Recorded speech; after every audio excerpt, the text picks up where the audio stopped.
I'm Jeannie Zalasko at the Fox Network Center. It's a battle of arms in the desert as Randy Johnson's power meets the control of Greg Maddux with 7 Cy Youngs between them. The Diamondbacks, the Braves. Joe Buck and Tim McCarver have all the action. Game 1 of the NLCS. Jeannie, thank you, and fans, welcome to the desert. Welcome to Phoenix, Arizona. Welcome to Bank One Ballpark, Game 1 of the 2001 National League Championship Series. The Atlanta Braves and the Arizona Diamondbacks.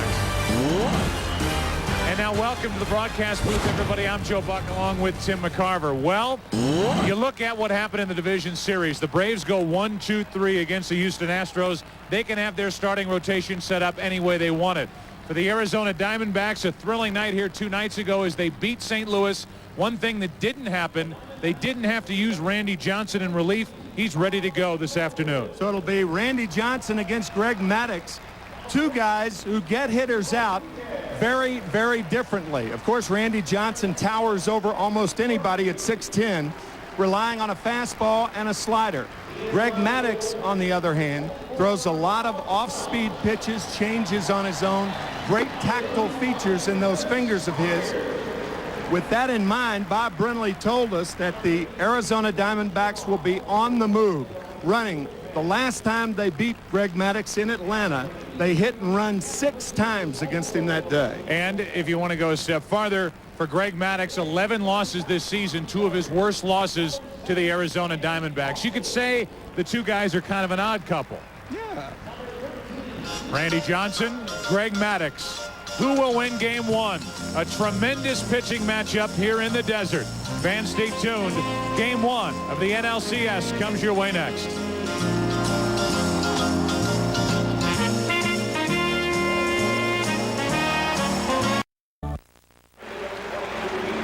Well, it took 5 games. It was worth every bit of the effort to get past St. Louis, get into the National League Championship Series for the homestanding Arizona Diamondbacks. For the Atlanta Braves, they made quick and easy work of the Houston Astros, an impressive division series. 1, 2, 3, and out. They've been sitting around watching. Heck, Randy Johnson's been sitting around watching since Game 2 of the division series. He warmed up in the bullpen in Game 5, and he's ready to go. Here's the starting lineup for Bobby Cox and the Atlanta Braves. Marcus Giles leads off at second base. Julio Franco is the number 2 hitter, the first baseman. Then it's Chipper Jones at third. Brian Jordan in right. Andrew Jones in center. Bernard Gilkey, the left fielder. Ray Sanchez, the shortstop. Paul Bacco batting 8th. Had a big home run in Game 3 of the division series. And Greg Maddux pitching and batting 9th. And here is Randy Johnson, who on the year was 21-6. And the 2 pitchers today have 457 career wins between them.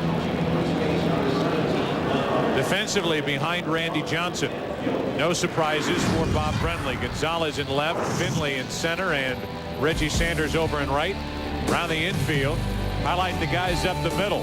Both Womack and Counsell got up and got line drives. Finley ran one down in right center field, and Bob Brenly boasted the best defense in the National League with a group that committed only a total of 84 errors during the regular season. I want to know more about Randy Johnson. Well, that's what the Atlanta Brave hitters are going to have to do. Get up and hit that high fastball. But for a power pitcher, Randy Johnson has remarkable control. The 3rd best in the National League, strikeouts to base on balls. He struck out 372 this year, partly with that sweeping slider. And he seems to release the ball right in your face. At 6'10", that happens, or it appears to happen. Here is Marcus Giles leading off with Franco batting 2nd, Chipper Jones hitting 3rd. And the matchup of Randy Johnson and Greg Maddux is underway. And down and in for ball 1. 94 miles per hour from Randy Johnson, who, well, we talked about it. Studio show talked about it. He's sick of hearing about it. Is 2-7 in his career in the postseason. 7 losses in a row. This is his 10th postseason start. That's down and in. The count 2-0. His first 2 postseason starts, he beat the New York Yankees in 1995 in that memorable wild card series. The Yankees getting in as a wild card. Seattle, the team with whom Randy was that year, won the Western Division of the American League. Here's a 2-0 to Giles and a strike. You know, Marcus's big brother Brian Giles, who's been a tremendous power hitting outfielder for the Pittsburgh Pirates. He's been with the Braves and with his brother throughout this postseason. Hits this one deep to right at the wall. It's caught by Reggie Sanders, one away. Almost as an afterthought, when we left Bobby Cox's office this morning, he said, by the way, guys, Marcus Giles has great power the other way. And he proves it against Johnson right here, tracked down by Reggie Sanders. So Randy Johnson with his hands on his knees, hoping that this ballpark would hold it. It did, barely. Johnson allowed 19 home runs during the regular season. He allowed a first-inning home run in the division series to Albert Pujols of the Cardinals. Here's Julio Franco. You go ahead, Tim, and try and tell me when this season started that you didn't think Julio Franco would be part of the National League Championship Series. You try to convince me of that. Not playing with the Mexico City Tigres, T-I-G-R-E-S. That's Tigers. Oh. And the year before, he played in Korea. So in 1999, he played for Mexico City, hit .424 that year. Then he went to Korea. And then last year, or this year, I should say, batting .437 with Mexico City and picked up on August 31st. That's ball 2, 2-1. So Johnson's been behind each of the first two hitters. He got Giles. He's 2-1 on Franco with Chipper Jones waiting to hit next. Before Julio Franco joined the Braves, for the last 3 years, I had no clue where Julio was, and neither did you. And nobody has a real clue as to what his age is, and he couldn't care less. Look out, that bat into the seats down the left side. Right behind the Diamondbacks dugout, and some fan caught that bat, not with their hands. That hopefully whoever was hit by that bat is okay. Goodness. And it appears that the Angels at the ballpark have protected that fan, who has to give the bat back. Julio Franco will trade bats with that fan.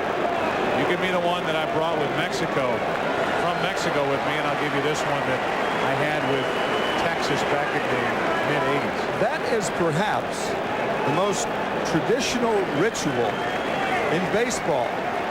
The bat goes in the stands, the security person retrieves it, gives it back, and lustily booed and then cheered again when the other bat comes over. Right. You've seen that about 1,000 times. It's just more drama at the ballpark. Now Julio's checking out the bat, thinking it might be broken. So that fan initially handed the bat back like, I don't want this one. I want a different one. All right, here comes a 2-2 pitch. Now foul ball off to the right, 2 balls, 2 strikes. They list Franco at 40 years old. He's joked about it. He doesn't really fight the fact that he may be older than 40, here 43, but he is on a long list of Braves players over the age of 30.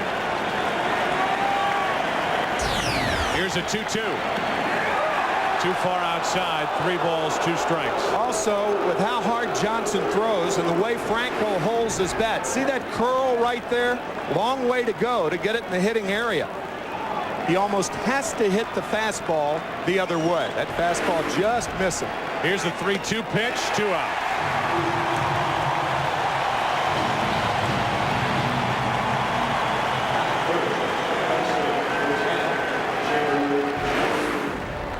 Once again, the curl and a late swing by Franco. Johnson's first strikeout, a guy who struck out 372 on the year. Third best all-time season along those lines at 372 strikeouts. The all-time record is Nolan Ryan with 383. Did that with California in 1973. And then number 2 is Sandy Koufax, 382 in 1965. Here is a pitch to Chipper Jones. That's low. For ball 1 to Chipper, who hit .330 during the regular season, 38 home runs, 102 RBIs, despite the fact that he had very few RBI opportunities. 2-0. You could look at this lineup, Tim, for the Atlanta Braves and say, if we hold down Chipper Jones, Brian Jordan, and Andrew Jones we ought to beat the Braves. That's only half the story, though, because the Braves are out there on the mound trying to shut down your lineup, and the Arizona Diamondbacks did not hit much, scoring only 10 runs in that division series win over St. Louis. Count goes to 3-0. And one would imagine Chipper Jones with 6 home runs and 21 at-bats will be swinging right here. Here's a 3-0, and it just caught the outside corner knee high. So a perfect pitch from Randy Johnson if Chipper Jones was swinging. You can have the hit on, but if the pitch is right there, obviously you're going to take it. Randy Johnson trying to get through a perfect first inning. Full count. Sweeping slider that we talked about in the scouting report. Starts off away, ends up for a strike. It is less than a capacity crowd here in Arizona, but they make noise in a 3-2 to Chipper Jones. Knocked down by Williams, gathers, throws, and not in time. Grace thought they had him, and Chipper Jones has an infield hit. Just out of the webbing of Matt Williams. The pivot, Mark Grace tried to cheat on the play. He might have been out. That is a very, very close play. I thought he was safe easily. Another look at it. It was close. Wow. Looked out right there. Yeah, it did. Looks out right there. I'm calling him out. Jeff Kellogg is calling him safe, and that's all that matters. A 2-out infield hit, and Brian Jordan is the hitter. Brian Jordan carried this team down the stretch. If they pitched around Chipper Jones, Brian Jordan was there to do the damage. Hit 400 in his final 9 games over the Braves' last 9-game homestand. And he almost single-handedly told the New York Mets, nice try, but you're not going to get over the top and finish in front of the Atlanta Braves. Strike one to Jordan. One huge hit after another in the month of September and into October for Brian Jordan. A Sunday afternoon home run to tie the game in the 9th inning against Armando Benitez, or help the Braves tie it. Then the game-winning hit in extra innings. Then the grand slam for that tremendous 9th inning comeback the next Saturday down in Atlanta. Tony La Russa, who had Brian Jordan before the Braves, and Bobby Cox took him on. I'll tell you, he's one of the most clutch hitters in the league. And Bobby Cox, I'm sure, would agree. 1 on, 2 out, no balls, 2 strikes on Jordan.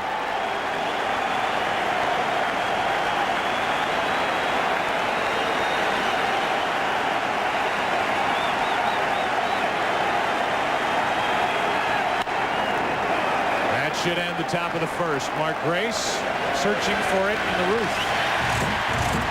A 2-out infield hit by Chipper Jones. Atlanta strands 1, and now Greg Maddux heads to work.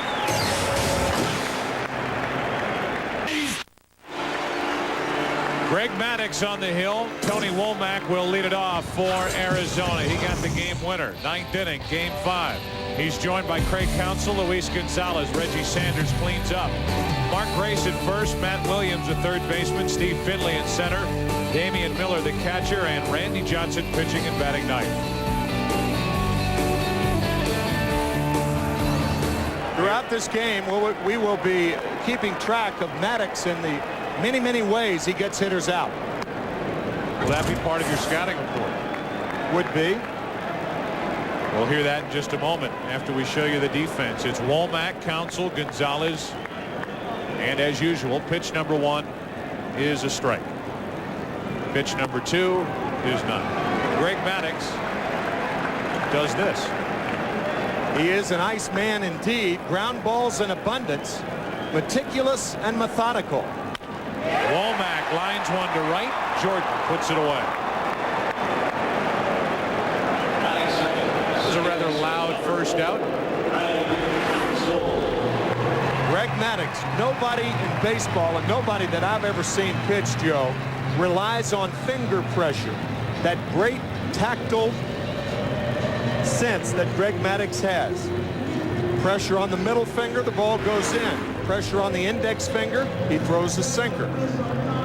Here's a guy, Greg Maddux, who hasn't won, didn't win down the stretch for the Atlanta Braves. Still had 17 wins, 11 losses. Went from August 22nd through the end of the year without a victory. The 185-pounder who lives in Vegas definitely outthinks the opposition. That's the longest stretch for Maddux since 1990. He's gone without a victory. As Counsell dumps it into left field, a one-out hit.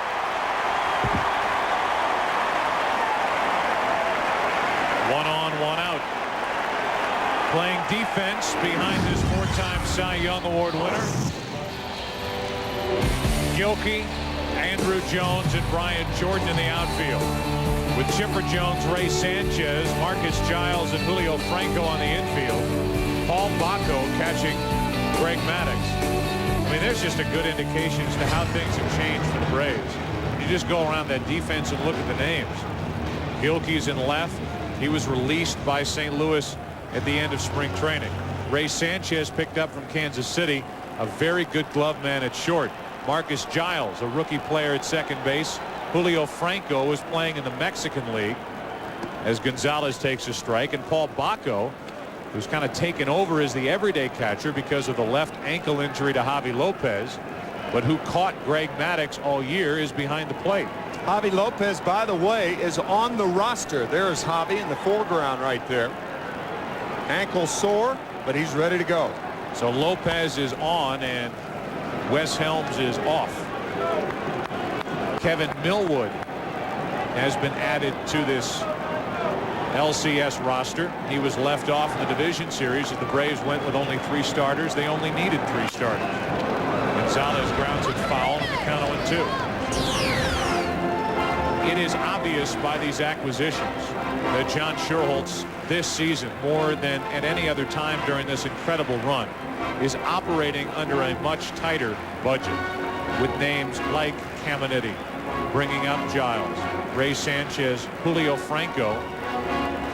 Torre Alba took over as the backup to Bacco when Lopez was unavailable down the stretch and in the division series. But whereas in years past they got Fred McGriff to anchor first base mid-season and turn things around, it was either Caminiti, Franco after starting the year with Bronya, who retired not too far into the 2001 season. That's an odd time to pitch out for Paul Bacco, and I'll tell you why. On an 0-2 pitch, you're putting nothing on. I don't think the Diamondbacks are going to try too many straight steals unless it's Tony Womack. The other players are just simply not that fast. There's a changeup right here. And Gonzalez bounces it up the middle. Giles can't make the play, and Counsell will go to third. Runners at the corners, 1 out for Arizona.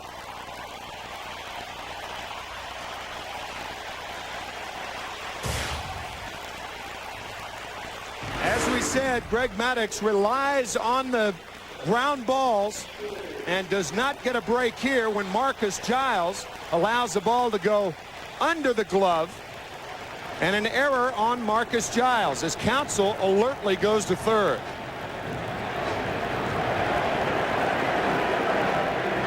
In his haste, he missed it. So now it's Reggie Sanders, who during the division series was 5 out of 14. Hit the home run in the 4th inning of Game 5, a run that stood up until the top of the 8th inning when J.D. Drew tied it with a 2-out home run, leading to that 9th inning 2-out hit by Tony Womack to set up this matchup with Arizona and Atlanta. Step to third, look to first, and nobody moved.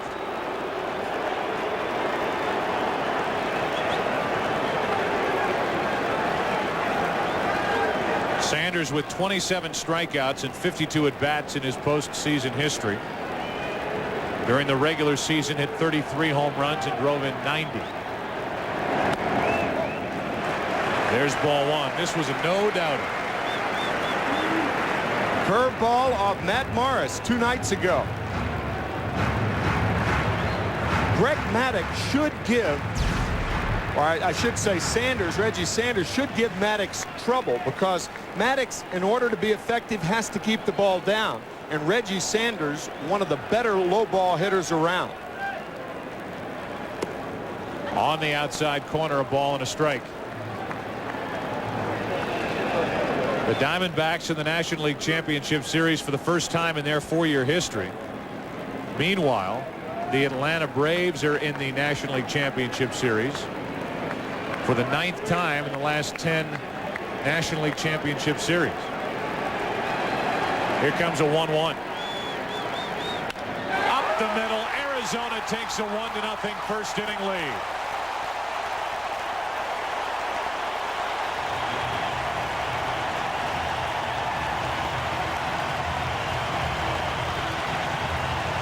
A lot of pitchers try to come inside to Reggie Sanders, but Greg Maddux doesn't throw hard enough to throw a strike on the inside corner.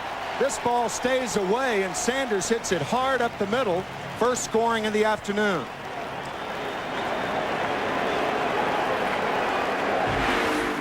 And it's 2 on with 1 out for Mark Grace. One former Cub against another up the middle. The 11-time Gold Glove Award winner starts a 1-6-3 inning-ending double play. But the Diamondbacks are on the board. 2 hits, an error, 1 left, and after 1 in Arizona, 1-0 Diamondbacks. The League Championship Series on Fox is brought to you by the people of United Airlines. We are united. By Nextel. Nextel, how business gets done. And by Radio Shack, official sponsor of Major League Baseball. Back in Arizona, we move to the 2nd inning. The Braves got a 2-out infield hit from Chipper Jones in the 1st inning, but Jordan fouled out. So 1 was left stranded against Randy Johnson. Then the Diamondbacks got a 1-out hit by Counsell. Gonzalez reached on an error, an RBI hit by Reggie Sanders. The inning ended on a 1-6-3 double play on a ball hit by Mark Grace. So now it's Andrew Jones leading off with Gilkey and Sanchez to follow for Atlanta. That's strike 1. Jones hit only .251 during the regular season, but led this team with 104 RBIs and hit 34 home runs. And it was interesting to hear Bobby Cox tell us before the game the potential of Andrew Jones, who is still only 24 years old. Talking about Andrew Jones with the power of Sammy Sosa. It would not surprise Bobby Cox if Andrew hit 60 home runs someday. He's that strong. Here's an 0-2, 1 away. 3 pitches, strikeout number 2 for Randy Johnson. Bobby also said that Merv Redmond is trying to get Andrew Jones away with 2 strikes from stretching across the plate. Those were Bobby's words. With 2 strikes, he has a tendency to chase that ball off the plate away, as he did just there. I think it would be fair to say, Tim, that no player, no hitter has made more adjustments and has improved as much as Sammy Sosa from the early part of his career to the player that he is right now. I mean, it is staggering how much more selective, how much more disciplined he is when he is at the plate. Gilkey, a pretty good rip if he counts 0-2. He's an average hitter now. I don't mean he's an average hitter. I mean he's a hitter that hits for average, as Gilkey has a good swing. He fouls it back.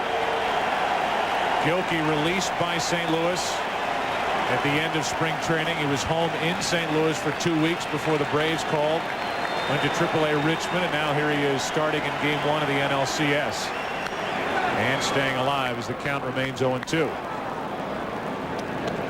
Prior to the game, any game, doesn't have to be NLCS, any game, either the manager or a coach brings out the lineup card, one from each side, and they talk to the umpires about the ground rules, especially the first game of a series.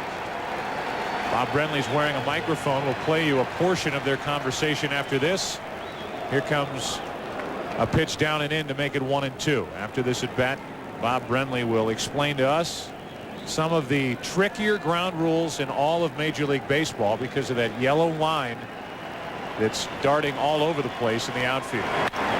Gilkey got it pretty well into left center field. Back is Finley, almost 400 feet away from home plate, makes the play, 2 out. And here is Bob Brenly explaining the ground rules here at Bank One Ballpark.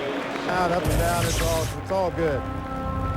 The roof, if it hits the roof in fair territory, you can catch it no matter where it comes down. If it hits the roof in foul territory, it's dead ball, doesn't matter where it comes down. You got to go over the yellow line. The only unusual place is at the 413 marks, out in right center, left center. If it hits and ricochets into the seats or hits and ricochets into the pool, it's a home run. There's a strike to Ray Sanchez. Follow the yellow brick line. I mean, it is all over the place. Back into Nooks here at Bank One Ballpark. Count goes to 0-2. Now, if the ball should hit near the yellow line at the 413 mark, just to the left of that pool, bounce into the pool, go into the basket, game's over, and that team automatically wins.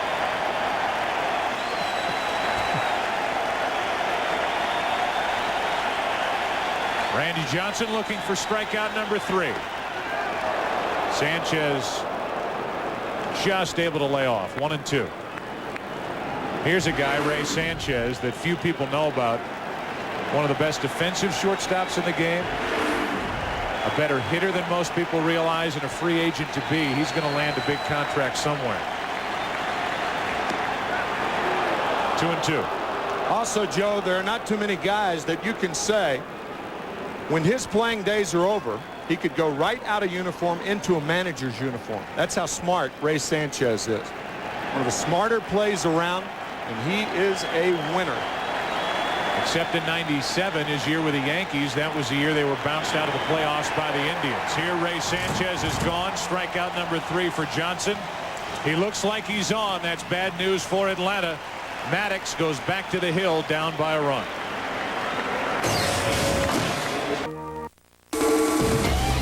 Championship Series on Fox is brought to you by MasterCard. There are some things money can't buy. For everything else, there's MasterCard.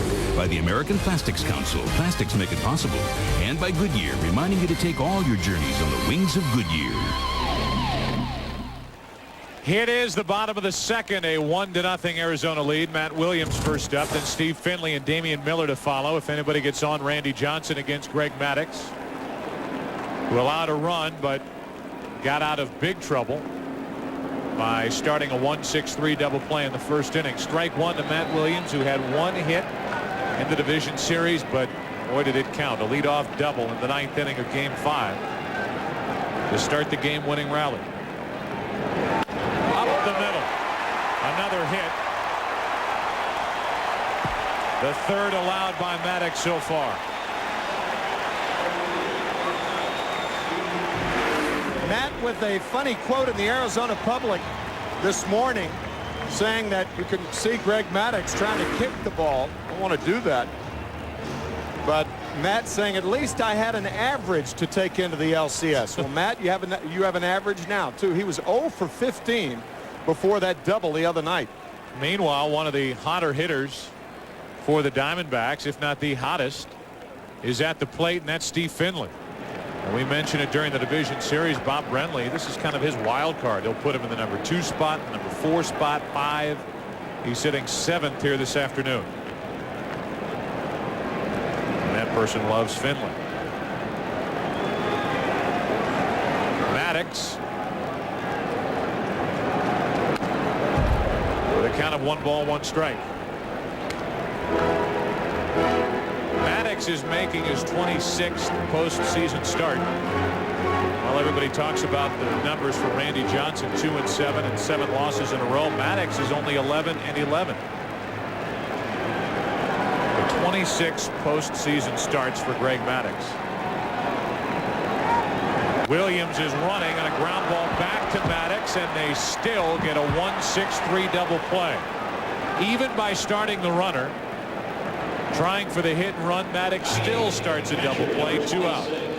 Maddux's presence is uncanny He realizes the runner is running, realizing he has to get rid of it quickly. Strong throw to the shortstop Sanchez covering. Sanchez eluding the sliding Williams. Watch the left foot. Whoop, out of the way. Williams tried to knock him off balance with his right hand. Watch Matt one more time. Watch the right hand to the left leg. Nicely turned. So 2 out. Here's Damian Miller, and there's strike 1.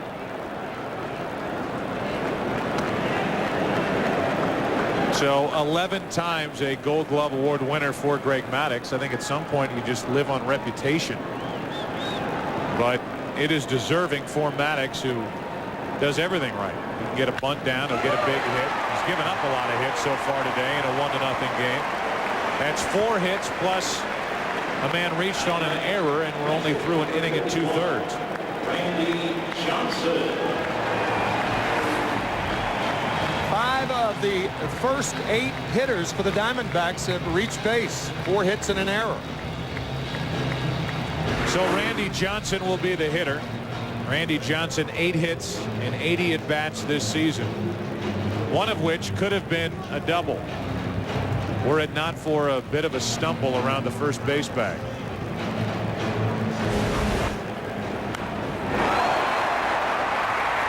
Against Jimmy Anderson of the Pirates. And there were a lot of knees and ankles and legs flying around when Johnson went down. And there's a strike to Randy from Greg Maddux. That was recorded as the longest single at Bank One Ballpark thus far. He was only 3 strides away from second base. Here comes an 0-1. 0-2. Home plate umpire is Jerry Crawford, longtime National League umpire, and now everybody under one big happy umbrella. Runner at first, 2 out. And Randy Johnson happy that ball is foul, so we didn't have to leg it out down the first baseline.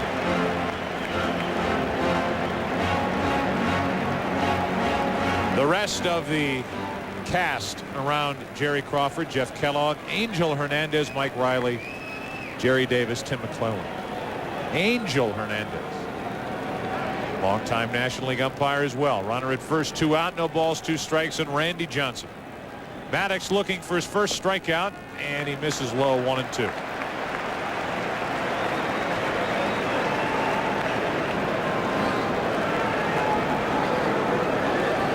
Randy Johnson, obviously a left-handed pitcher, bats right-handed, exposes that left arm of his, and he is exposed for an 8-for-80 hitter with that swing. That's strikeout number 1 for Greg Maddux. We go to the 3rd. Still 1-0 Diamondbacks.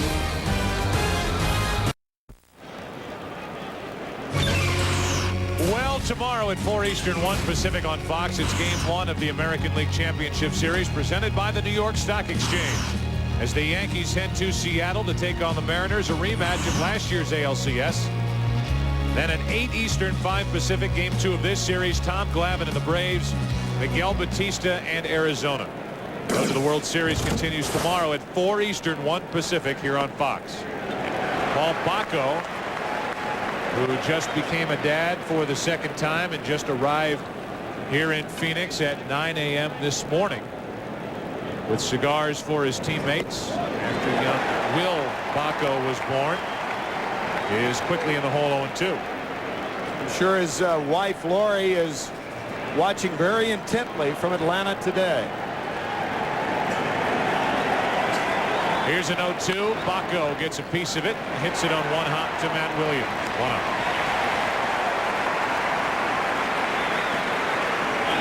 So if you're Paul Bacco, your number 1 job is to catch this guy, Greg Maddux.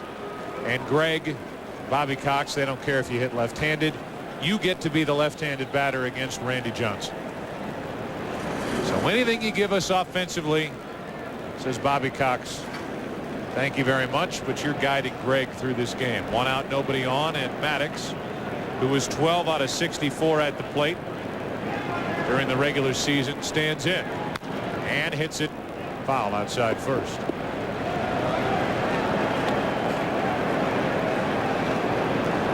This is only the third time since 1926 that two pitchers in postseason have gotten together with 457 wins. Then there's Don Sutton, catfish hunter from the 70s, and there's Don Sutton, who does a terrific job for the Atlanta radio and television. 319 wins right there in the blue shirt. And a Hall of Famer. No balls, 2 strikes, 1 out, nobody on. Maddux is gone, 2 outs. Strikeout number 4 for Randy Johnson, who struck out a career-high 20 earlier this season against Cincinnati May 8th.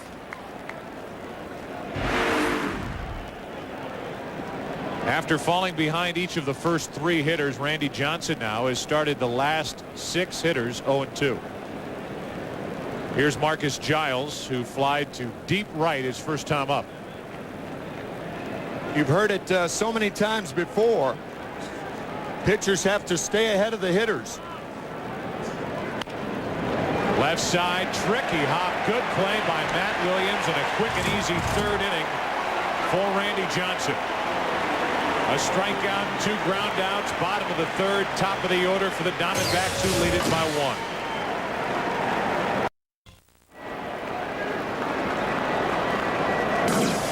It's a 1-0 Arizona lead, and Tony Womack, who started this game with a line drive to right for Arizona in the bottom of the 1st, is 0 for 1.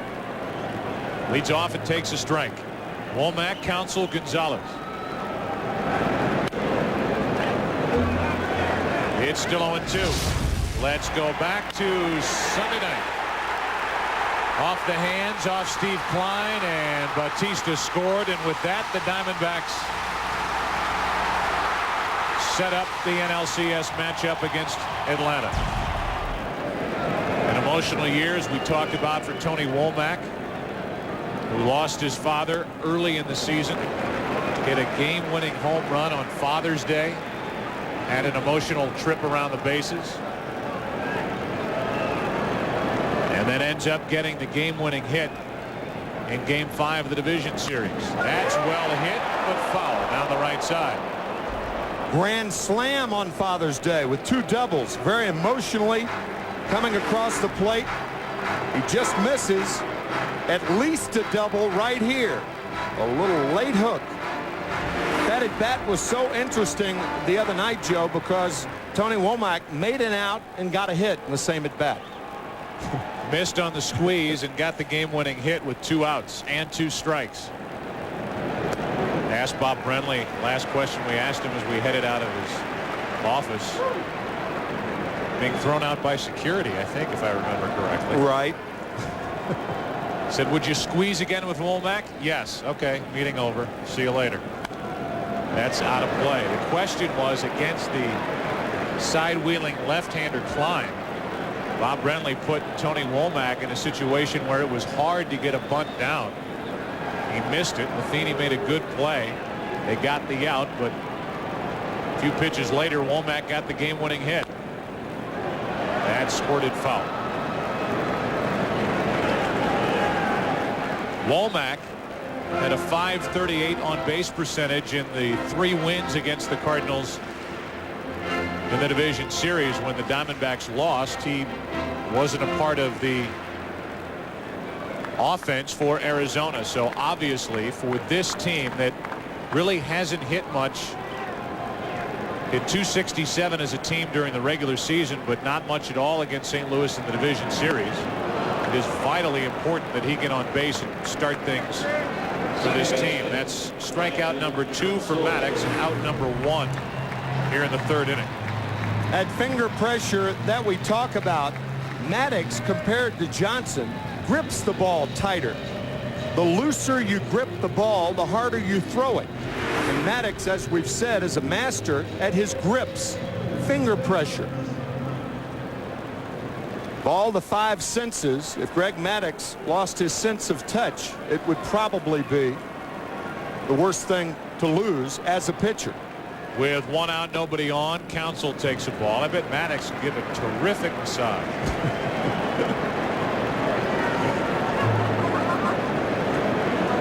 A couple of 2-seam fastballs. Been massaging the baseball for so many years. Here's a 1-0. Counsell takes ball 2-0. Counsell singled and scored a run back in the first inning. He had 3 hits in that division series, but boy, did one of them count. A 2-out, 3-run home run in the 7th inning of Game 3. A win for Arizona and St. Louis. To the right side, and easy for Franco. 2 out. Tim, we talked about that Game 3 during Game 5. Counsell got the big home run, the big hit. It's easy to say looking back, but for the Cardinals, their best chance was that night with Kyle on the mound to win Game 3 against Miguel Batista. Then you have the matchup of Bud Smith and Albie Lopez the next day, which the Cardinals won. But once they lost that Game 3 with Kyle on the mound, and granted, he wasn't tagged with the loss, Mike Matthews was, the Cardinals had to win to force this series back to Arizona. Right. And Curt Schilling took care of the rest. Knowing Schilling was going to start. Right. So that'll do it for the Diamondbacks in the 3rd inning. Pitching holding up so far. Johnson back to the hill, up by 1.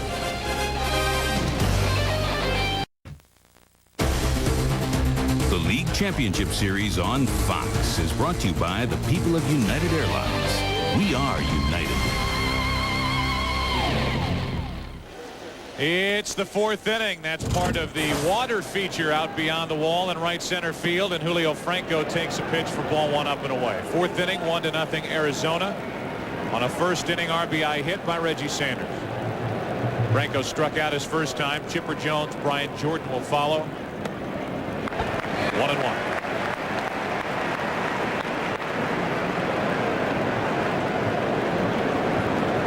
Randy Johnson, 21-game winner during the regular season. We mentioned the 372 strikeouts. The National League Cy Young Award winner the last 2 seasons. Also won a Cy Young in his last full year with Seattle. Just blistering fastball, 96 miles per hour, 1-2. Bob Brentley started the season by saying, we're going to try to keep Randy Johnson's pitch count down. I want to get him out of games earlier. And by Bob's own admission, that didn't really happen, the total number of pitches. He is easily over 100 just about every time out, unless he's ineffective. If he's effective, he's going to be over 100 pitches. Right. Easily. Greg Maddux, on the other hand, has pitched 9-inning complete game shutouts, thrown 85 to 88 pitches because he doesn't strike out as many as Johnson. Here's a 2-2. Franco hits it foul. Plus Bob Brentley, the early days as a manager here, stomping out there to get the ball from Randy Johnson, glaring at him, wanting to stay in the game. Bob wasn't too eager to jump out there and rip the ball out of that big left hand.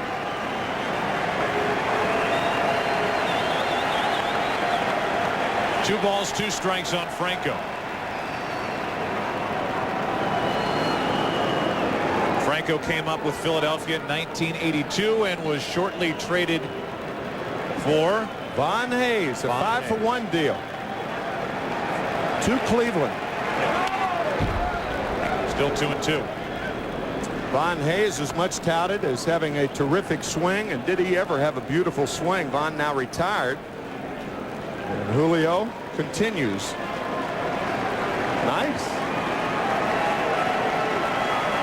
2 balls, 2 strikes on Franco. And Randy wants a new baseball. You know, you talked the other night about Craig Counsell, the second baseman, his approach at the plate, holding the bat high, pointing the barrel of the bat back to the pitcher. Julio Franco has done that from the start, and against a hard throwing left-hander like Randy Johnson. Look how far Franco would have to come holding the bat like that. That's why he hits the ball to right field. Just don't have time on a 97-mile-per-hour pitch. The only ball that Julio would hit and pull with authority is that ball down and in.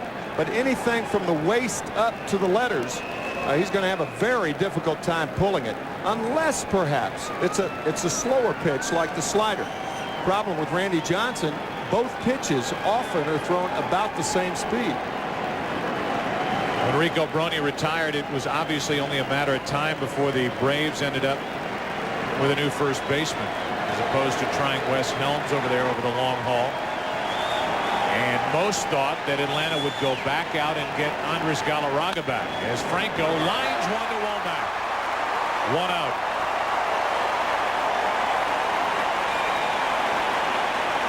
Tony, with the terrific leaping catch the other night, we talked about timing, how important it is. Tony jumping there and almost jumped too high. He didn't have to jump that far or that early, but comes up with it.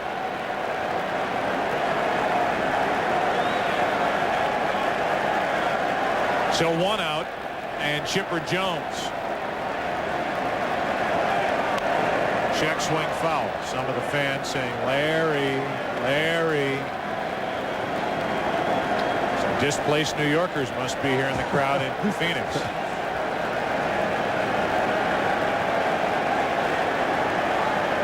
One out, nobody on. Chipper Jones singled his first time up.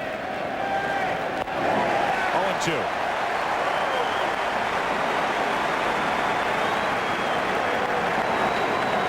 First time that the Mets returned to Shea Stadium, it was the Atlanta Braves, the arch nemesis, the foes in the National League East, that played at Shea Stadium with that moving ceremony before the game. 1-2. I think because of the makeup of this team, the Braves players used to be called too businesslike. Bobby Cox's guys they approach their game almost too professionally, whatever that means. But they've taken on a character, I think, in the last month, Joe, of being a much more plucky outfit than they've been given credit for in past years. Jones fouls one out of play off to the right. Well, they've done it so often, and they've done it seemingly so easily at the beginning of this stretch, which has been phenomenal. 9.5 games out at the break in 1991, and since then they've been easily the best team in the National League. They make it look so easy. They have calm guys like Glavine, like Maddux, Chipper Jones. I mean, you could go right down the list. The cast has changed, though, even within this season, and their attitude has changed a bit. Still 1-2 on Chipper Jones. Chipper Jones rather adamant, saying that those who say we're not emotional never been in the dugout, never been in the clubhouse after a big win.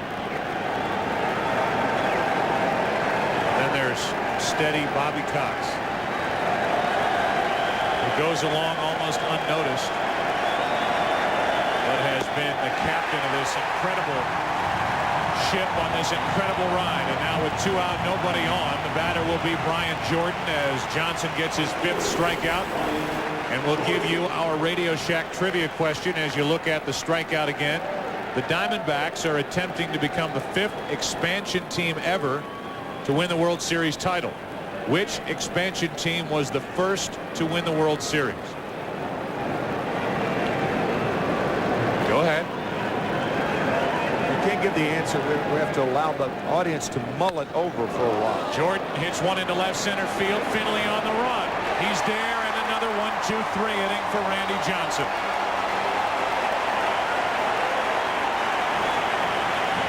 Steve Finley, playing in right center, made the catch in left center.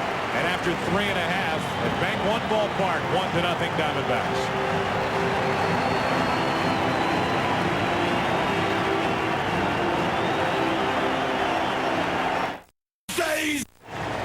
Bob Brenly guided this Arizona team to the NLCS in their 4th year of franchise existence. He talks about getting past the Cardinals in the division series and thinking about Atlanta 2 nights ago.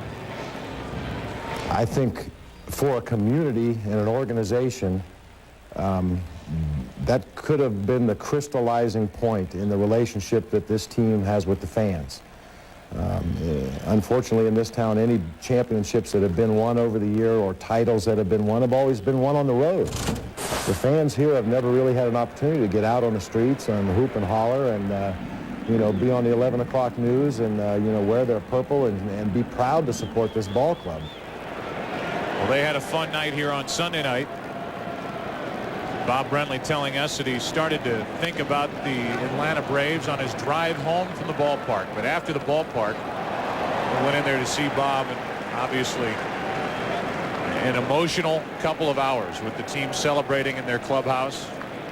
They are the fastest expansion team to make it to the league championship series, doing it in their 4th year.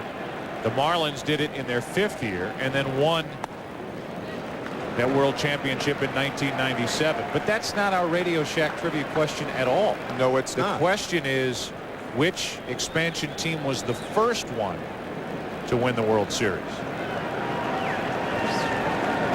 2 balls and a strike on Reggie Sanders, who has the only RBI of this game. Back in the 1st inning, a base hit up the middle.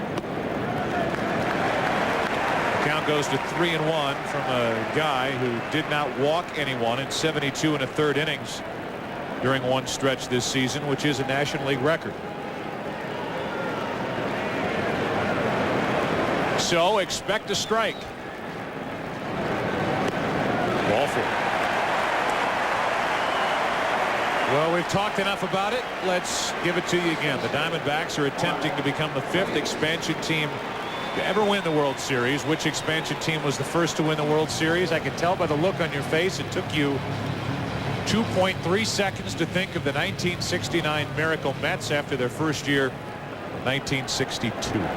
Beating the Baltimore Orioles in 5 games in the World Series. Look for the hit and run here sometimes during this sequence. This combination of Sanders' speed and Mark Grace's ability to put the bat on the ball and put the ball on the ground is the best combination on either ball club to hit and run with. Brenly will probably let the count be in his favor. And thinking along those lines, the Braves pitch out, ball 1. Sometimes by pitching out early, you allow a team to hit and run against you, and that's the way it goes. Almost no team will pitch out twice in a row. If there's one pitcher you would trust to get around back-to-back pitch outs, I say that because if you do it, you're putting your pitcher in a tough position down 2-0. It would be Atlanta with Maddux on the mound. You put him down 2-0 after just walking a batter on 5 pitches.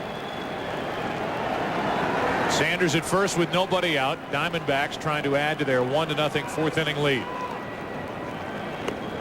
Grace out in front of a changeup, 1 ball, 1 strike. By the way, in case there are some New York Mets fans watching, he woke up today. Today felt like a special day.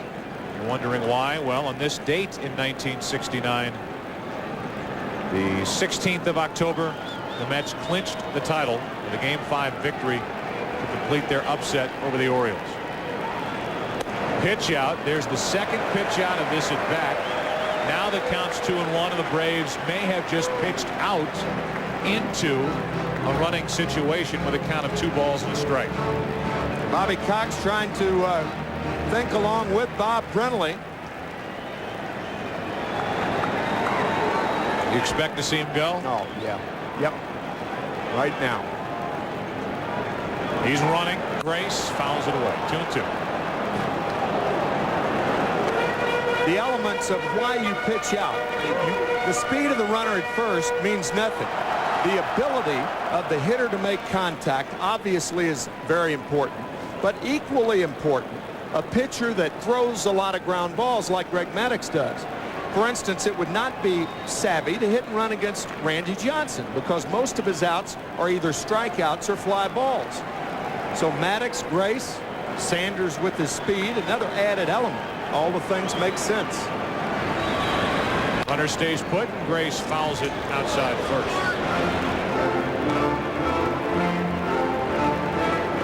A leadoff walk to Sanders. On deck is Matt Williams, who singled his first time up. 4 hits allowed the first 2 innings by Maddux, but 2 double play balls helped him, and he started both double plays. One on a ball hit by Grace, the other on a ball hit by Finley. Runner stays put again, and Grace taps one to third. They get the out at second, can't get them both, and a force out 5-4. That was very close at second base, too. Chipper Jones taking a chance, and a very close play at second base. So they got the lead runner.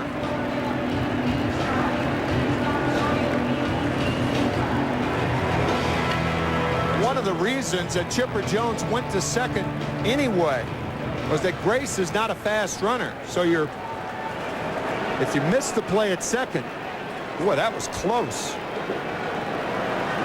Real close from that angle. They nearly got them both. Now it's 1-on-1 out. Matt Williams stands in.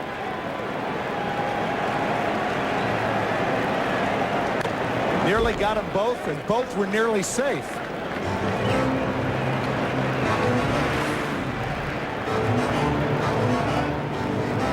Good call right there by the width of a shoelace. That's Angel Hernandez out there. He's the one that made the out call. And so it's 1-on-1 out. 0-1 the count on Williams, who hit 16 home runs during the regular season.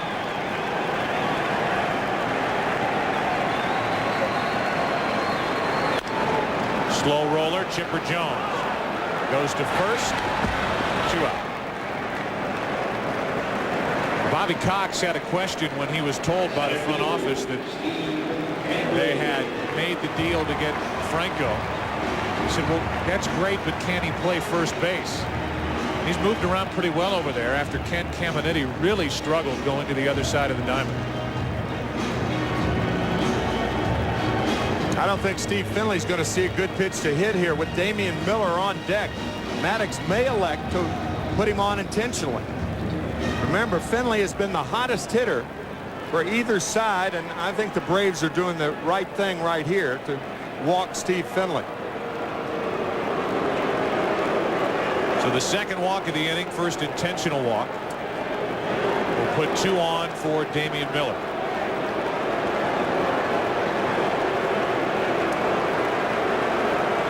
Miller singled his first time up, had 4 hits and 15 at bats in the division series. So even though he carries with him that description of a tremendous defensive catcher, good glove and throw guy, good at calling a game, he can come up with some big hits. He hit 271 during the regular season and hit 13 home runs.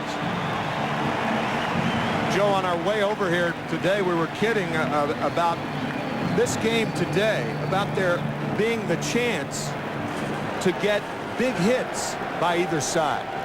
I think if either side gets a big hit,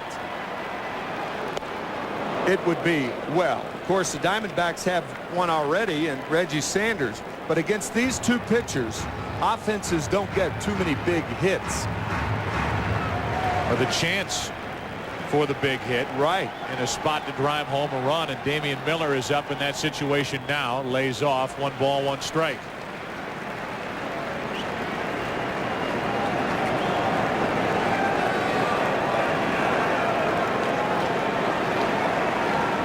Crowd awfully quiet here in Phoenix. 2 walks, 2 on, 2 out. And now Maddux behind in the count, 2-1. Remember who waits on deck. Randy Johnson. So even though there is a base open, and that base is third base, Greg Maddux does not have to give in to Damian Miller. Hittable pitch, and there's Maddux. He's been hopping around since the start of this game. He makes that play, and the inning is over. 2 walks, 2 left, 4 on the afternoon. 1-0 Diamondbacks. Back after this from your local Fox station.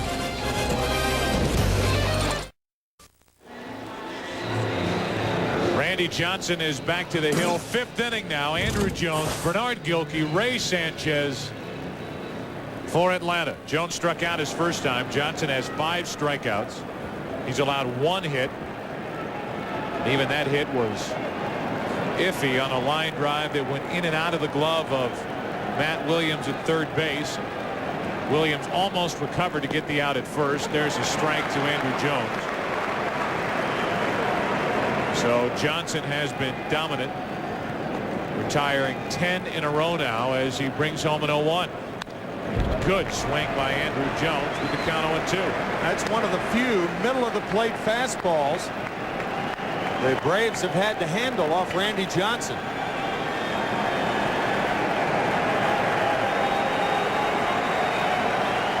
And this crowd at 2:30 in the afternoon here in downtown Phoenix.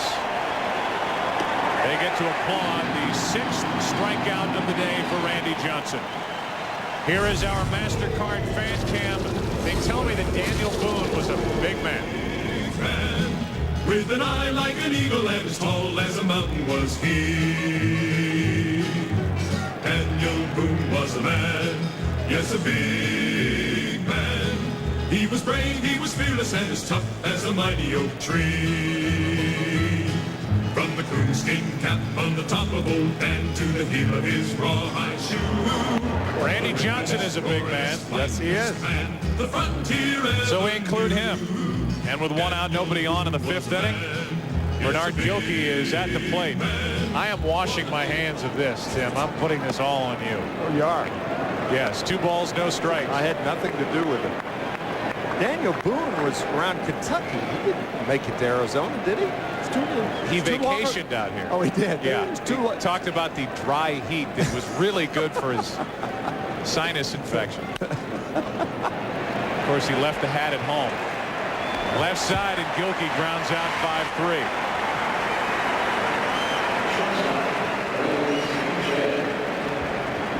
Nope, don't think Danny made too many trips out here. Too long a road trip. Think of the luggage he must have had to carry. But in this lighter air, he could hit a 9-iron. Could he? 145 yards. Ray Sanchez now with 2 out, nobody on. Sanchez struck out his first time up. You're thinking of Brett Boone. That's what I'm thinking. Or Pat Boone. Ball 1 to Ray Sanchez. We didn't get into a lot of this stuff on Sunday night in a 1-0 game. A little different mood at the old Bank One ballpark today. A pop-up right on the infield. Who wants to find this one? Matt Williams, and everybody's thrilled that he wanted to make that play. They get out of his way in a hurry. Pop-up, that is 13 straight retired by Randy Johnson halfway through Game 1 of the National League Championship Series.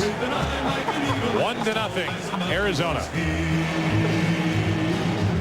Daniel Boone was a man, yes, a big man.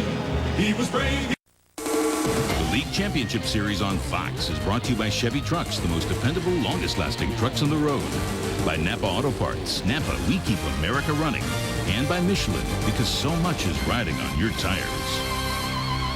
Here's Randy Johnson. He takes the first pitch, grounds it to short. Good play by Sanchez to his left as that took a bad hop. And Randy Johnson out for the first out in the bottom of the 5th inning with the Diamondbacks up by 1. Randy hits this ball very hard, and you're right, it did take a wicked hop there in the end as Sanchez has to cradle it. And then the throw becomes routine.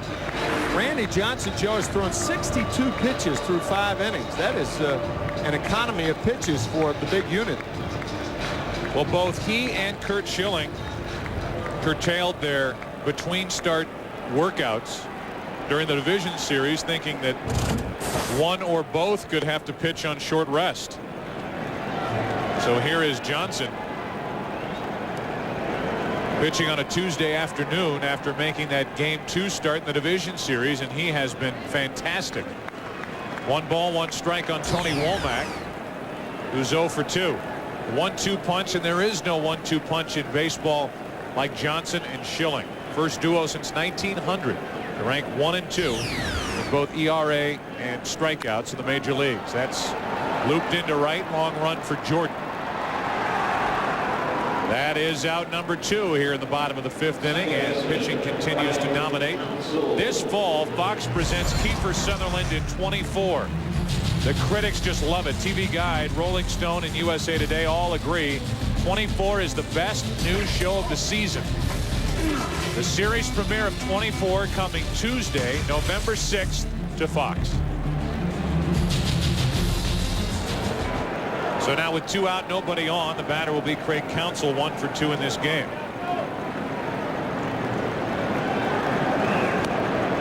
Less than an hour and a half into this game 1. We are 1 out away from heading into the 6th inning of what is right now a 1-run game. Only run driven in by Reggie Sanders back in the 1st inning on a hit up the middle, following a hit and an error. 1 ball, 1 strike.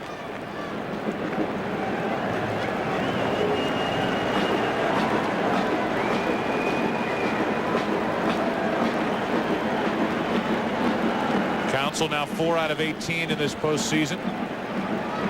The 1-1. 2 balls and a strike from Maddux.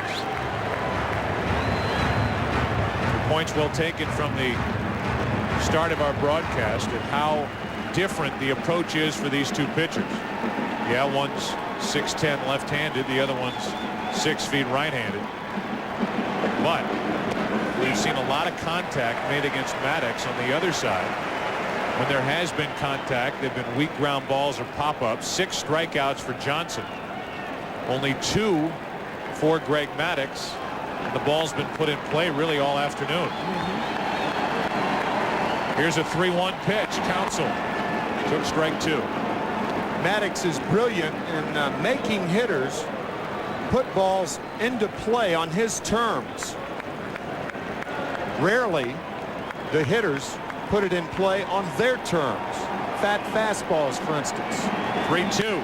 Counsell hits it in the gap in left center field. Jones on the run, a dive, and he can't get it. Counsell will dig for 2. Counsell will hold with a 2-out double.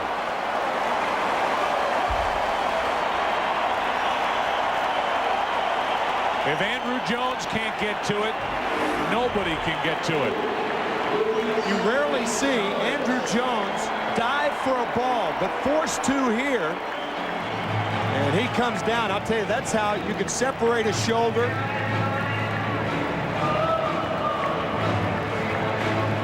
Counsell easily with the double. If one were out, he probably would have tried to go for 3 on that ball. But since there are 2 outs, you can watch Craig looking, going hard in the second, then putting on the brakes. And setting up an RBI opportunity for Luis Gonzalez, who drove home 142 runs during the regular season. But so far, since the curtain came down on that regular season, Gonzalez is only 5 out of 21 with 1 home run for his only RBI. Strike 1. Andrew Jones at full speed. Not a lot of give on the ground there.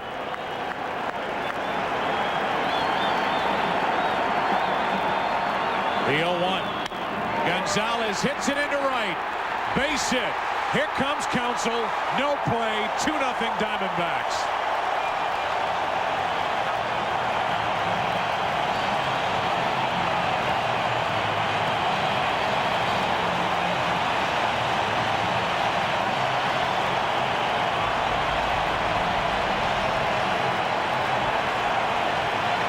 We saw Matt Morris 2 nights ago pitch Gonzalez inside all night. Well, Maddux tries to come inside, but Gonzalez was ready for it. 142 RBIs during the season and his first in league championship play. So the player his teammates call Rudy, Craig Counsell, Notre Dame product, comes across the plate to double the lead, and there's Counsell right in the middle of it again. With the players they have in their lineup, veterans, Gonzalez, Sanders, Grace, Matt Williams, Steve Finley, it's Craig Counsell who has come up with big plays defensively and some important hits so far this postseason for Arizona. 1 on, 2 out. Reggie Sanders fouls it away. Strike 1.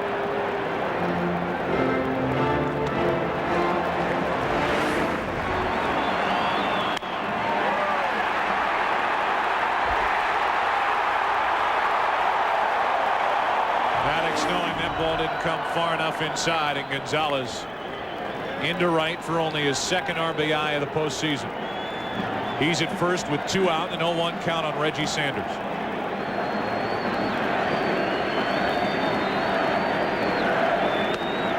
On the inside corner, 0-2. So one more run to work with for Randy Johnson. And he will deal with Baco, Maddux, and Giles for the Braves in the 6th.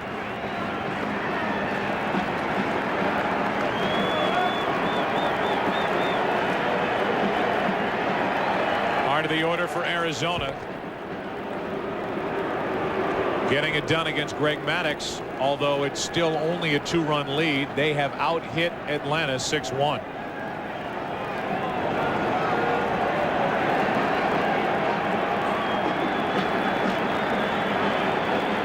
Reggie Sanders on 0-2.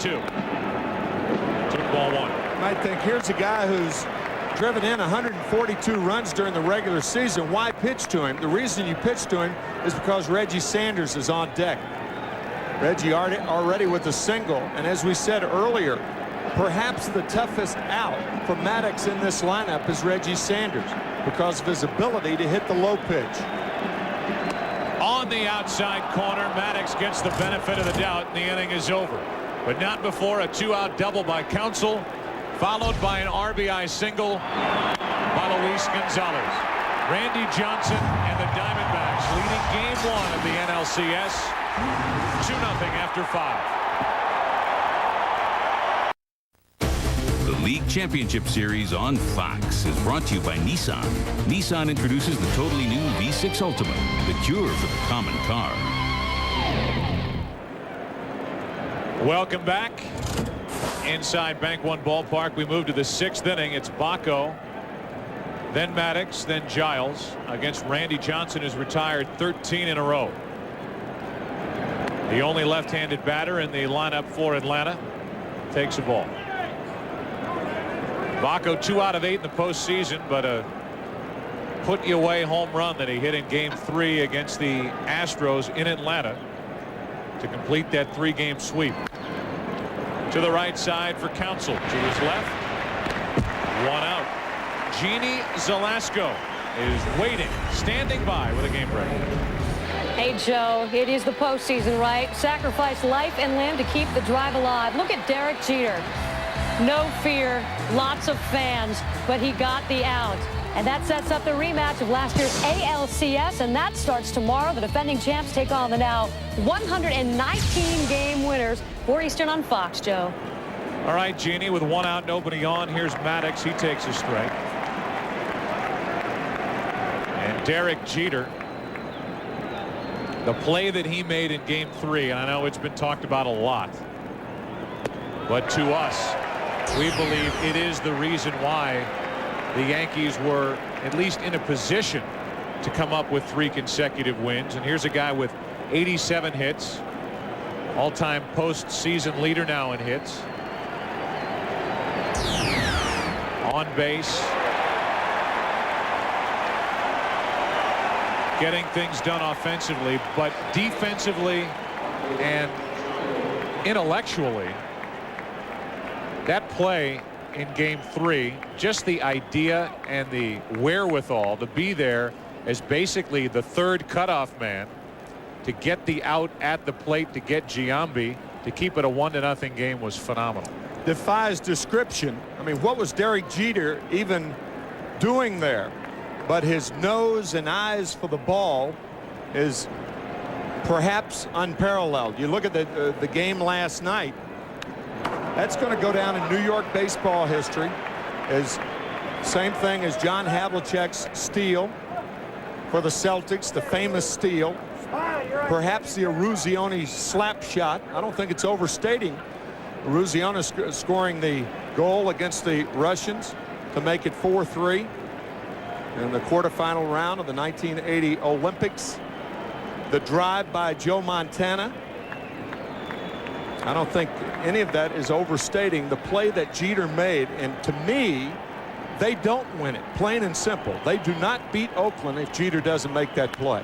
Giles goes the opposite way, well hit. Back is Sanders at the wall, a leap and a catch. And for the 2nd time in this game, Marcus Giles has flied to the wall in right. He did it leading off. He does it here ending the 6th inning. That's 16 straight retired by Randy Johnson, who leads by 2. Greg Maddux and the Braves on the short end of a 2-0 game as Grace is jammed and he taps one to Franco, who feeds Maddux. 1 pitch, 1 out in the bottom of the 6th inning, and we go back to the top of the 6th. At the beginning of the game, we told you about Giles and his power the other way. Randy Johnson throwing a fastball on the outside part of the plate, and Reggie Sanders has to jump. Don't think that ball would have been out. Randy Johnson turns to his catcher. No more, he says. No more. No more. And Giles, who fly deep to right his first at bat and deep to right his third at bat, based on that, can expect some balls inside the next time from Randy Johnson. So Randy Johnson goes to talk to Reggie Sanders, and I think he's saying, was that ball going to be out? Sanders not convinced that it would have left the park. Neither are we, but he was there to make the catch. And now a 1-ball 1-strike count on Matt Williams, 1 out of 2 against Maddux this afternoon. Get the idea of why Bobby Cox told us that Giles had good power the other way. As much power to right as to left, said Bobby. Giles, a 53rd round selection back in '96, had 81 minor league home runs. Came up, hit 9. He was installed as the everyday second baseman on the 31st of July when the Braves released Kilvio Veras.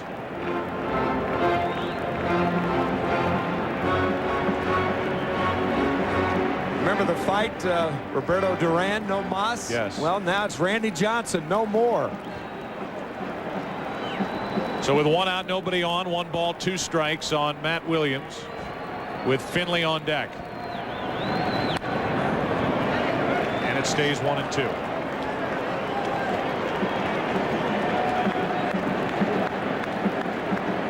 RBIs today for Arizona. Reggie Sanders in the 1st. Gonzalez in the 5th.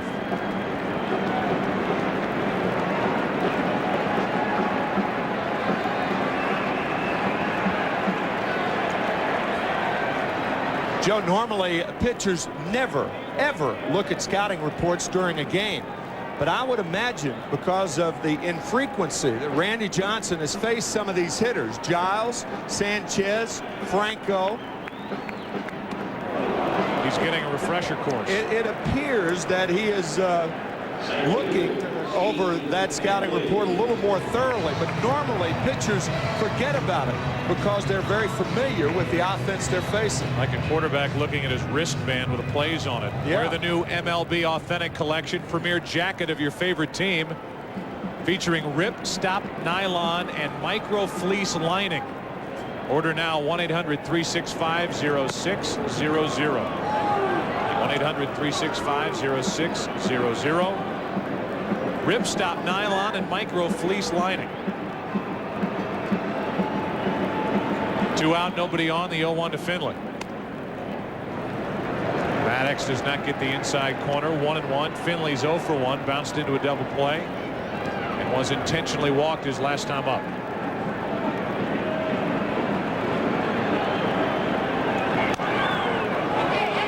Up behind the plate, and Baco out of room. 1-2. The Braves in the top of the 7th inning will have Julio Franco, Chipper Jones, Ryan Jordan. If anybody gets on, Andrew Jones.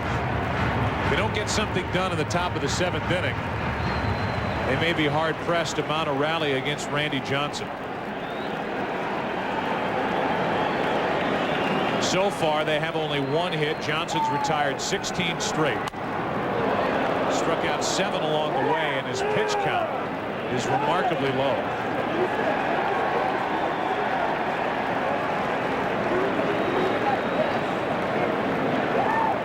Javi Lopez, the Braves are happy to have him activated, eligible. Bobby Cox saying before the game he may even start tomorrow night with Glavine on the hill against Miguel Batista and the Diamondbacks. And that even Javi could catch a couple of innings right now. So if it gets down to Baco with runners on base, expect Javi Lopez to be the pinch hitter. Here's a 1-2. Finley reaches down for it. That's foul. But even if Javi Lopez did not suffer that left ankle sprain on the 30th of September in a collision with Robin Ventura, he would not be starting in this game. Right. Because Maddux is on the mound, and Maddux just doesn't want Javi Lopez catching. Whether it's been Paul Baco, Eddie Perez, or Lunar, Fernando Lunar, who they had up a couple of years ago, that's been the catcher for Maddux, not Lopez. 2 balls, 2 strikes on Steve Finley. You don't know much about those pitchers who like certain catchers, do you? Can't stand the thought of it. Oh. Base is empty, 2 out, and a 2-2. Up and in, full count. Damian Miller on deck. Obviously, Joe, that was a reference to Steve Carlton, whom I caught in the last 5 years of my career, in his career. Steve Carlton almost got the pitching coach job here in Arizona. Finley grounding to first, one of only 2 candidates that Bob Brenly and the Diamondbacks met with face-to-face. The other one, Bob Welch. He's helping Randy Johnson as if he needs help. Still 2-0, 7th inning. Back after this from your local Fox station. 7th inning already. The 2, 3, and 4 hitters for Atlanta. It's getting late for the Braves here in Game 1. They'll have Glavine go against Miguel Batista in Game 2 tomorrow night. Julio Franco late on that pitch, and he fouls it out of play off to the right. Strike 1. 16 straight retired by Randy Johnson, who coming into this game had lost his last 7 postseason starts.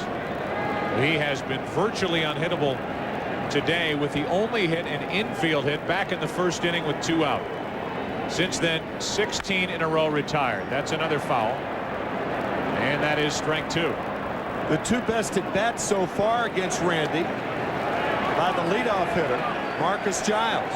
2 long fly balls to right field. Even the hit by Chipper Jones was off the end of the bat. So Johnson in total control thus far. Franco lined the ball to short his last time up. Crowd tries to crank it up on 0-2. Hard hit, but right at Williams. Plenty of time. High throw, but out. 17 straight since an infield hit by Chipper Jones. A line drive in and out of the glove of Matt Williams, and then Matt nearly recovered to get the out at first, and we looked at it on the replay and determined that Jones was out, not by much, but out, and that is the only hit of the game. Oh my goodness, best pitch he's thrown all day. Boomerang slider right there. My goodness, did that wrap on the outside corner. Woo. Here's an 0-1. Now he goes with 98 miles an hour, 0-2. That's all the Braves need. Randy Johnson with second wind.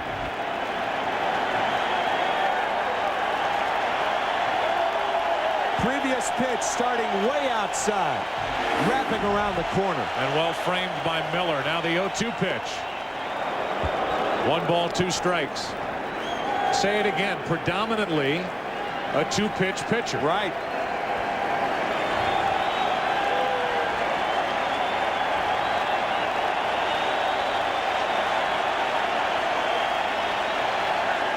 One ball, 2 strikes.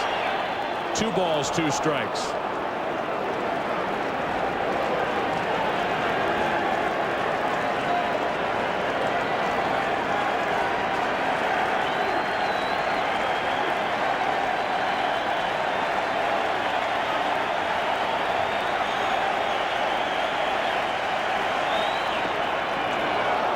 Full count with Brian Jordan waiting on deck.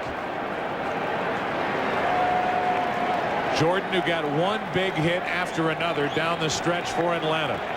He would love to come to the plate here in the 7th inning with a man on in a 2-run game.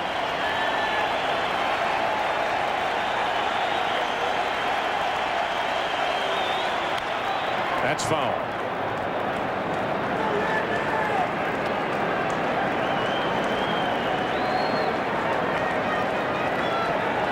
So Bob Brenly went with Curt Schilling.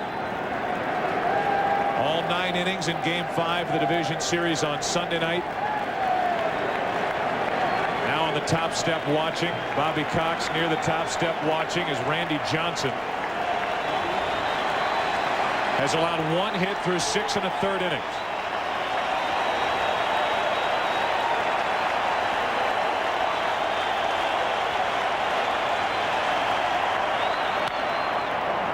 Into center field. Finley in the sunlight. 2 out. 18 straight, and now Brian Jordan will step in and face Randy Johnson, and here are his thoughts about a matchup like this. He's such a challenge, and I like challenges. And this guy's going to be in the Hall of Fame, there's no doubt about it. So when you see a guy like that on the mound, I mean, you grit your teeth, and me, I reach down deep and try to be successful off a guy like that, because you kind of measure yourself against the best, and I feel like he's one of the best. No doubt about that. A 21-6 year with an ERA, best in the league, 2.49, 3-time Cy Young Award winner. And Randy Johnson will face Brian Jordan. When you will just try to extend the inning. Joe, when you see Johnson's performance right here, it's hard to believe that he has pitched only 1 no-hitter. That was 11 years ago against Detroit.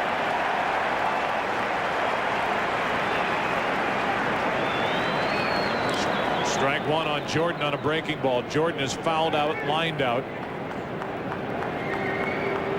Trying to break up a string of 18 in a row retired by Johnson. 7 strikeouts. 0-2.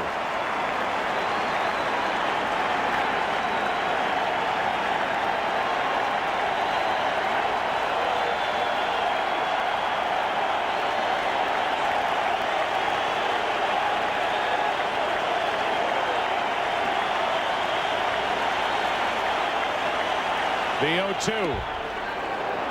97 miles per hour. A ball and 2 strikes, and Johnson is still below 85 pitches on the afternoon.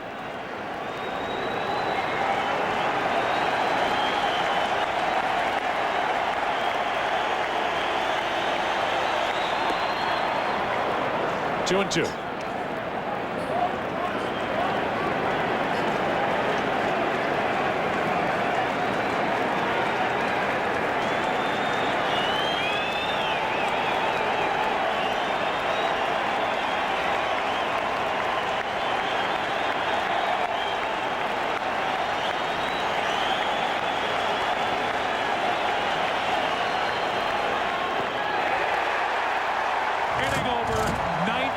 Straight retired by Randy Johnson. Time to stretch here in Phoenix, and that means it's Jesse McGuire again on the trumpet playing God Bless America. Talk about a talented man, Jesse McGuire, who has been working game after game in the postseason here in Phoenix. Will play God Bless America, 7th inning stretch, Game 1 NLCS. Please rise and sing. Jesse McGuire leads us in God Bless America.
League Championship Series on Fox is brought to you by the people of United Airlines. We are united. We welcome you back inside the ballpark as we move into the bottom of the 7th, bottom of the order. The number 8 hitter, Damian Miller, leads it off. 1 out of 2 with Randy Johnson, then Tony Womack to follow. Womack hitless in this game. We mentioned his .538 on base percentage and the 3 wins in the division series against St. Louis, but they haven't needed much offense because of the guy we just showed you, Randy Johnson, a 1-hitter through 7.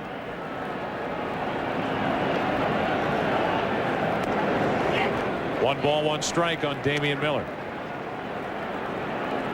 Surprising thing is the economy of pitches for Randy Johnson today. You expect that out of Greg Maddux, but not Johnson. That's on the outside corner, 1-2. Joe, I guess speaking of the economy has something to do with 10,000 seats not sold today. Quite a few empty seats at the start of this game. Some of those have filled as we've gone on. You have to remember it's a 1:20 start or in that neighborhood. Some people have day jobs, even though we act like we work so hard bouncing around the country doing baseball games. But we are short of a sellout here in Arizona.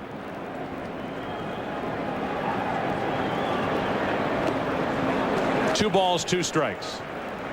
Jerry Colangelo, owner of this team, as well as the Phoenix Suns. That's okay.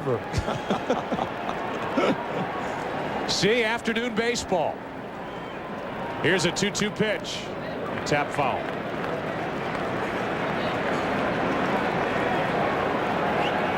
You didn't miss any school back in your early days down in Memphis listening to postseason games? I was at school, but my mind was elsewhere. Okay. I had my transistor. In the early days of transistor radio, I might add. 2 balls, 2 strikes. Randy Johnson on deck.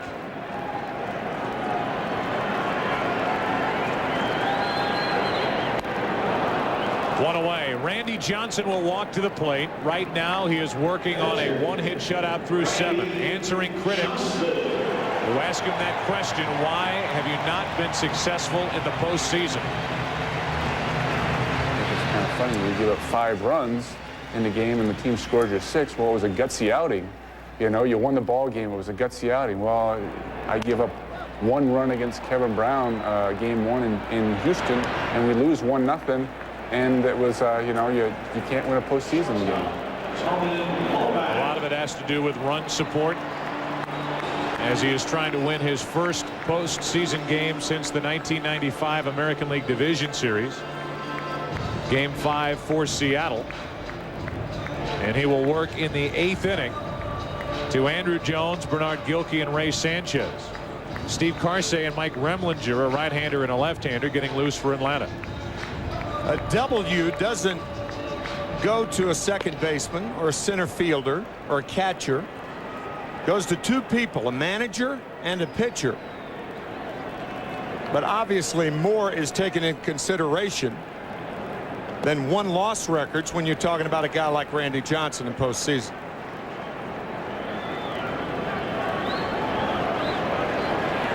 Not having to use him out of the bullpen in game 5 of the division series. As Womack grounds it, fair ball. Maddux gets to the bag and the inning is over. So Maddux through 7 has allowed only 2 runs on 6 hits. Now Randy Johnson, who's retired 19 straight, a shutout on only 1 hit allowed, goes back to the hill.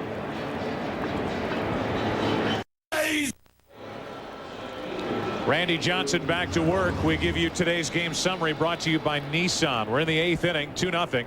Runs in the 1st and the 5th innings for Arizona. Randy Johnson looking for his first postseason win since 1995. Retired 19 straight. Sanders and Gonzalez each with RBI hits today. And Maddux on the other end, the short end of the score, has pitched well. 7 innings, 2 runs on 6 hits. Randy Johnson facing Andrew Jones. We're in the 8th inning, 2-0 Arizona. There's a strike to Jones, who is 0 for 2 with a pair of strikeouts. 8 strikeouts for Randy Johnson. Guy who struck out 372 batters during the regular season. 4th time he's been above 300 strikeouts in a season. The 3rd year in a row. Greg Maddux getting congratulations and heading down the dugout toward the tunnel and leaving. It appears he's finished for the afternoon. Remlinger, the left-hander, getting ready with Counsell, Gonzalez, the first 2 hitters coming up for Arizona in the bottom of this 8th. LCS history, 1 complete game 1 hitter, Clemens in 2000 at Seattle. 2 balls and a strike on Andrew Jones. Clemens struck out 15 in that effort.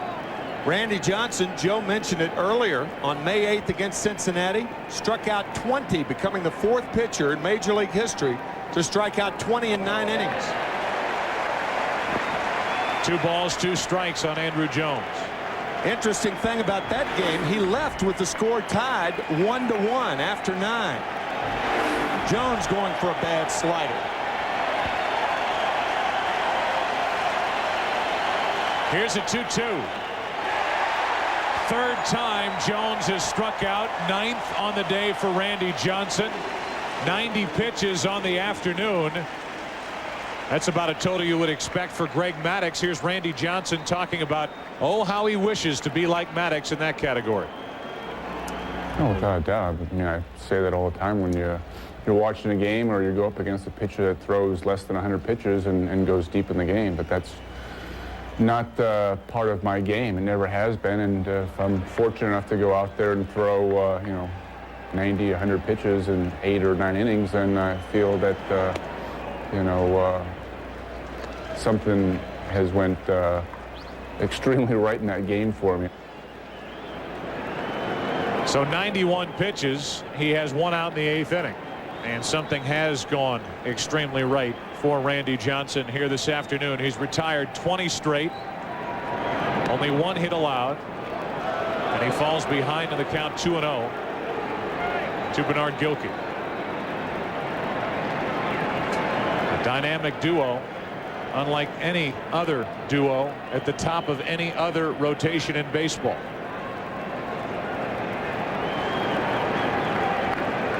That includes Oakland. They have the ability to climb into that category, but the experience between these two, what they have done in this postseason alone, has been fantastic for Arizona. 3 balls, no strikes. A 1-out walk to break up a string of 20 consecutive batters retired. And the first walk issued by Randy Johnson today. Uncharacteristic fashion also, 4 straight balls to Bernard Gilkey. And sure enough, Javi Lopez has come out on deck. Unless Sanchez hits into a double play, it'll be Lopez pinch hitting for Baco. We talked about it a couple of innings ago. Now Bob Welch, the pitching coach for Arizona, on the phone to the Diamondbacks bullpen.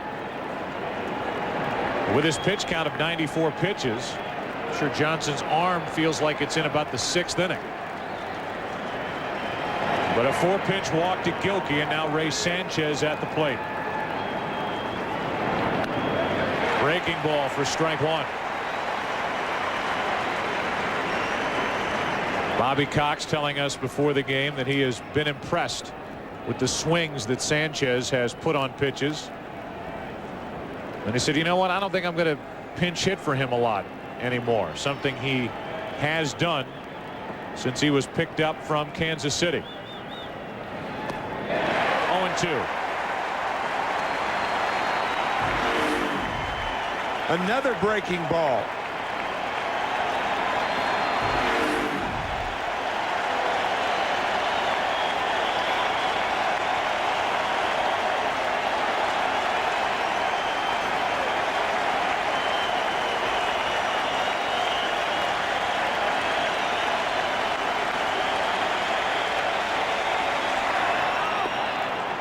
1 ball, 2 strikes.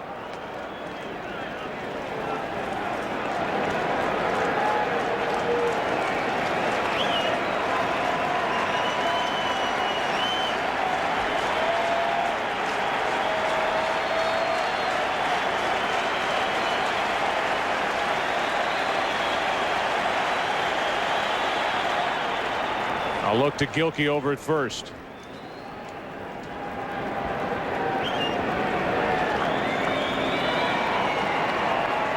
Big hole on the right side of the infield for Sanchez as Grace holds against Gilkey.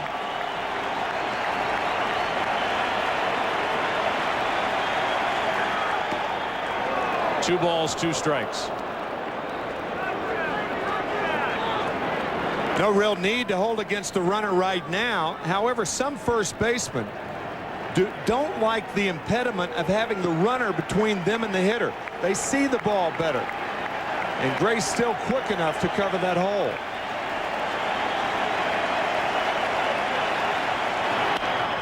Sanchez lifts one to center. 2 out.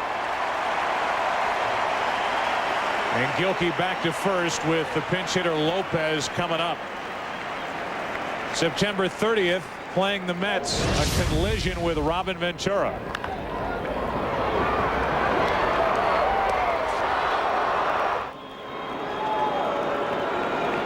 Left ankle at the bottom of that collision between Ventura and Javi Lopez. They thought it would take at least a month. After originally diagnosing the injury, they thought Lopez might miss the entire postseason, and here he is in the LCS after making his comeback. He was tested this morning at 7 o'clock, going through a workout to make sure that he was fit enough to be available and on the roster. Tying run at the plate is Lopez, and out in front on that slider for strike 1.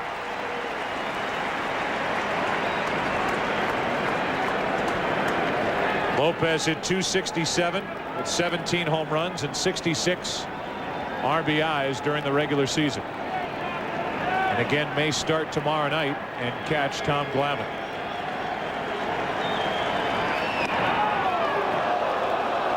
One ball, 1 strike. Randy Johnson and this crowd here in Phoenix wants to know where that pitch was.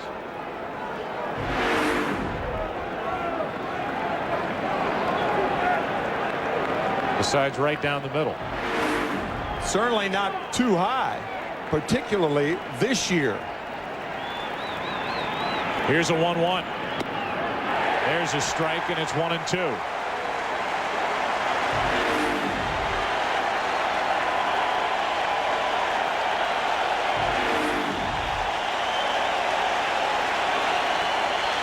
Some are missing work, some are missing school. All are enjoying this action here in Phoenix, game 1 with Randy Johnson on the mound. Looking for strikeout number 10. 2-2.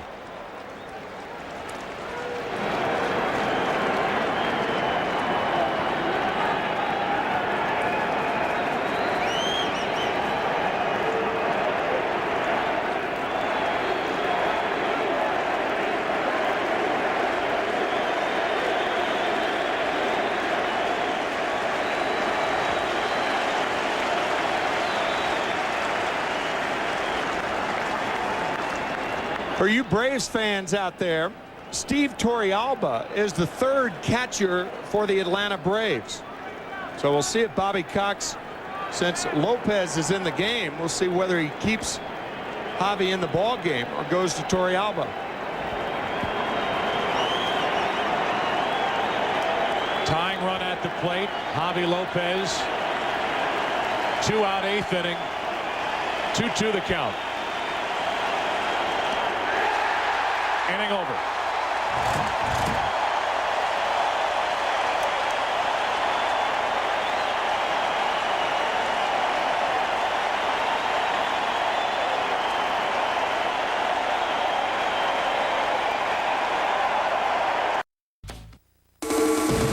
The Championship Series on Fox is brought to you by Nissan. Nissan introduces the totally new V6 Ultima, the cure for the common car. By AT&T Long Distance, nothing else has the power of your voice. And by MasterCard, there are some things money can't buy. For everything else, there's MasterCard.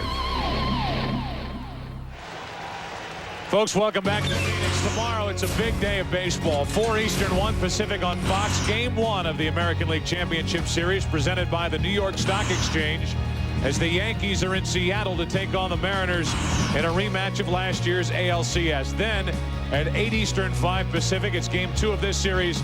Tom Glavine takes to the hill against the Arizona Diamondbacks' Miguel Batista, who was so good in the division series. The road to the World Series continues tomorrow at 4 Eastern, 1 Pacific, right here on Fox.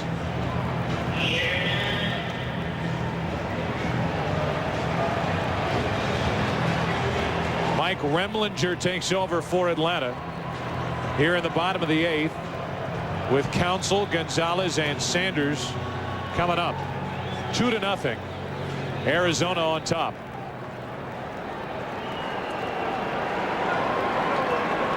Javi Lopez stays in the game. He does the catching on ball 1 low. Bobby Cox saying before the game, Lopez probably not good enough to catch an entire game, but 1 or 2 innings. And he will have that opportunity. The Braves hope it's more than 1 inning. Here's a 1-0. 1 ball, 1 strike. Good start by Greg Maddux here today, but he'll be disappointed with the result. 7 innings, 2 runs, both of them earned, 6 hits, 2 walks, one of them an intentional walk, and 5 strikeouts. Remlinger with a count of 1-1 to Counsell leading off. Craig Counsell has 2 hits in this game, and he's set up at 1-2. Counsell not only has 2 hits, but he has scored both runs.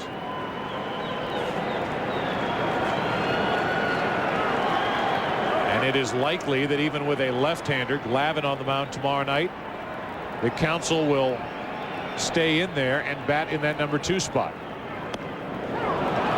93 miles per hour, and that's out number 1 as Remlinger strikes out Counsell. Yeah, Counsell will be in there tomorrow. Bet on that. A 337 hitter against left-handers for the season.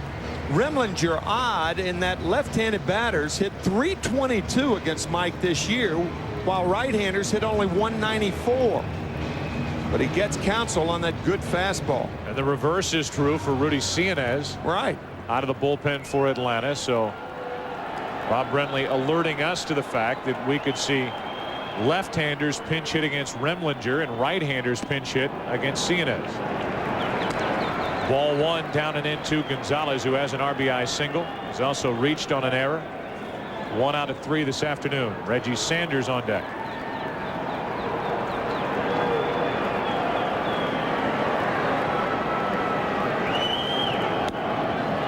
One ball, 1 strike.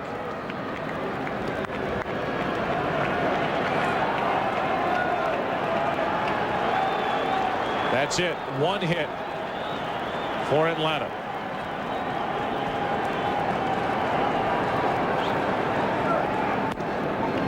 Two and 1, and again, Randy Johnson will head back to the hill at the top of the 9th, trying to pitch the second complete game 1-hit shutout in LCS history. Roger Clemens accomplished that against Seattle last year.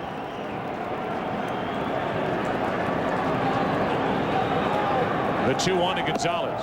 2-2. Gonzalez, a high school teammate of Tino Martinez of the New York Yankees. The Yankees are probably already in Seattle. They face the Mariners tomorrow. Luis usually talks to Tino a couple of times a month, but has not talked to him since their victory over Oakland last night. Gonzalez strikes out, 2 down. So despite the lofty average by left-handed hitters against Remlinger, he has struck out 2 of them to start the 8th inning. Thrown only 1 pitch while coming in and facing the 2 left-handers. That is a good fastball from Mike Remlinger. Well, this bullpen well rested in the division series, a combined ERA of 1.35. in the 3-game sweep of Houston. Now it's Reggie Sanders with 2 out, nobody on. Sanders an RBI single back in the 1st. He walked in the 4th, struck out in the 5th.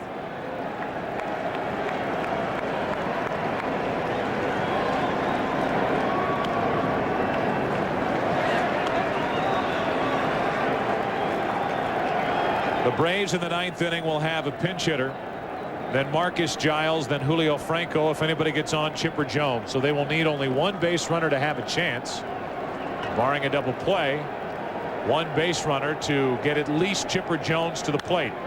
Sanders on base again, 3rd time today. Is that a pretty good indication of him being a low ball hitter? Check where this pitch is. Outside, down around the knees. Great plate coverage shown there by Sanders.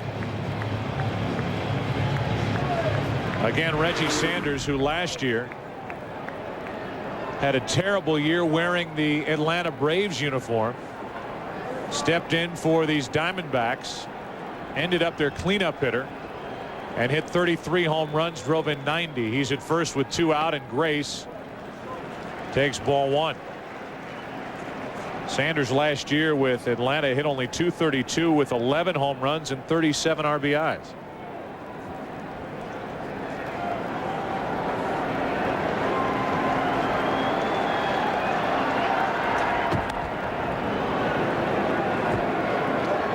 If the Diamondbacks feel they can run in this situation, it would be a good running situation with Grace at the plate. Look at the comparison this year to last year. Career high in home runs, 2nd highest RBI total compared to what he did with the Reds. Particularly when you're trying to test Javi Lopez's arm after a month layoff. So not running on the first 2 pitches. Now the count 2-0. I would think that Bob Brenly at some point will turn Reggie Sanders loose at first. It's not as good a situation right here because the count's so much in Mark Grace's favor. But if it goes 2-1, you lose nothing trying to run on Lopez.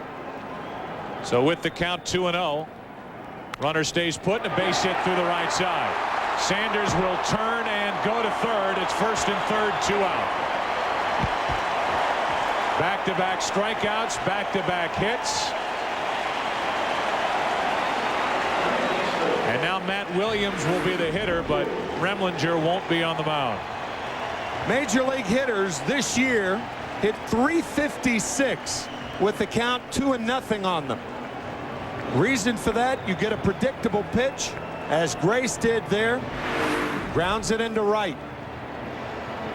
So after striking out Counsell and Gonzalez, this is the last pitch thrown in game 1 by Mike Remlinger. Runners on at 1st and 3rd, 2 out.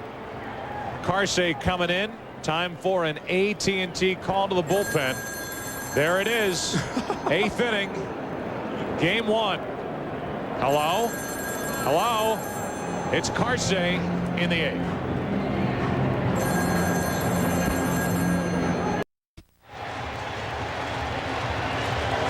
They may very well beat the Braves. Right now it's Steve Carsey trying to keep it a 2-0 game. Carsey coming to the Braves along with another right-hander, Steve Reed, on June 22nd. A much ballyhooed trade where John Rocker, the left-hander, went to the Cleveland Indians. Now it's Matt Williams, who had been 2 for 19 in his career against Remlinger, facing the hard-throwing Carsey. Ball 1, and Lopez moving around pretty well behind the plate, bad ankle and all.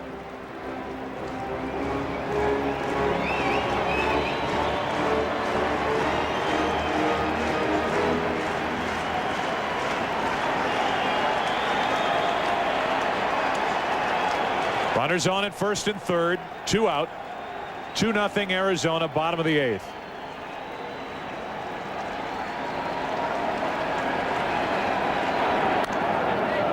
One ball, one strike. 97 miles per hour from the future free agent Steve Carsey.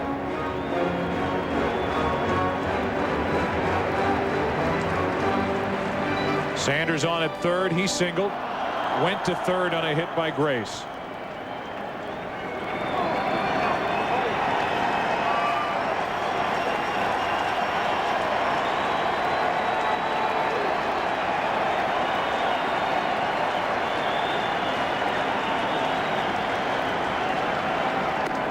Good fastball, moving back over the heart of the plate. 98, 1-2. There will be teams interested in Steve Karsay, but with the emergence of John Smoltz as the stopper for the Braves, it makes it less imperative for the Braves to sign Karsay. If they can sign Smoltz. Right. Well, I think you're going to go for Smoltz more than you would Karsay, particularly with his track record with the Braves. First and third with 2 out, a ball and 2 strikes, 2-2. Yet this opens up an entire new area of the career of John Smoltz, who could be the new Dennis Eckersley. Yeah.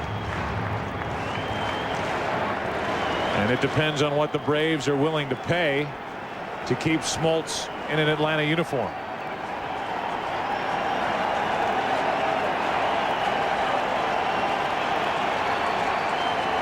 Right now, first and third, 2 out, and the 2-2 to Williams.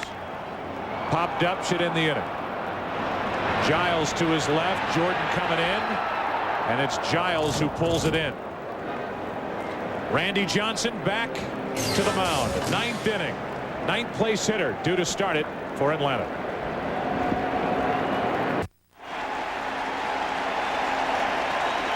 Randy Johnson back to the mound. 9th inning, 2-0 Arizona. Mark DeRosa pinch hitting, takes a strike. As DeRosa stands in, you should know that Johnson has tied an LCS record for consecutive hitless innings. 7.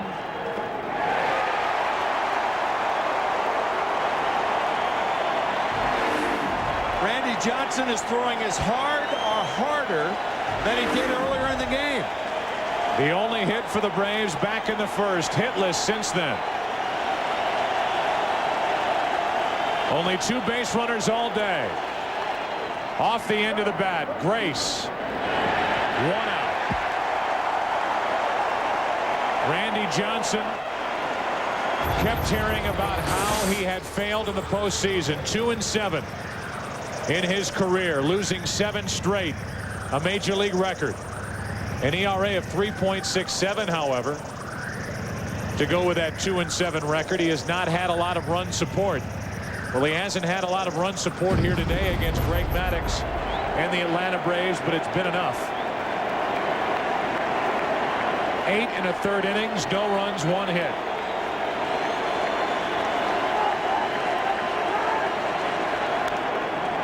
Giles, strike 1. 0 for 3, but 2 deep fly balls to right. 1 in the first, 1 in the 6th. They carried Reggie Sanders, the right fielder, all the way back to the wall. Only 5 balls hit to the outfield tonight. All were outs. And a 1 pitch. Right side. Sanders giving it a look. He's there, and he has it. 2 out. The only hit that Randy Johnson has given up in this game was an extremely close play at first. Grace thought they had Chipper Jones. The replay, when slowed down, looked like they had Chipper Jones.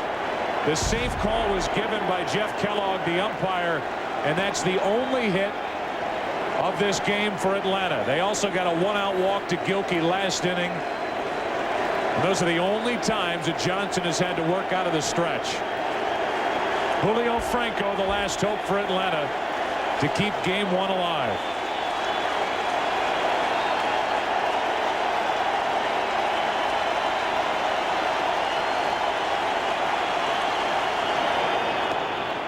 Ball 1. Don't forget, Chipper Jones waits on deck.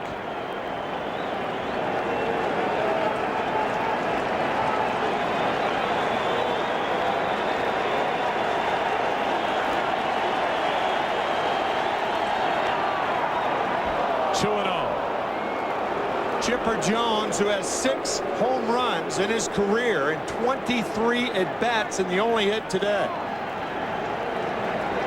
I would think Franco would be taking right here. You have nothing to lose by taking a pitch. And he took a strike.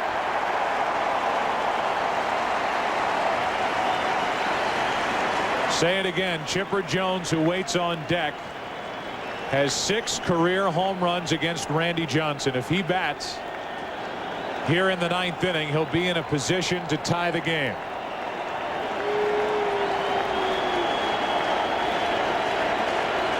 It's Julio Franco at the plate. 2 balls, 1 strike, 2 out, nobody on. 2-0 Arizona, 9th inning.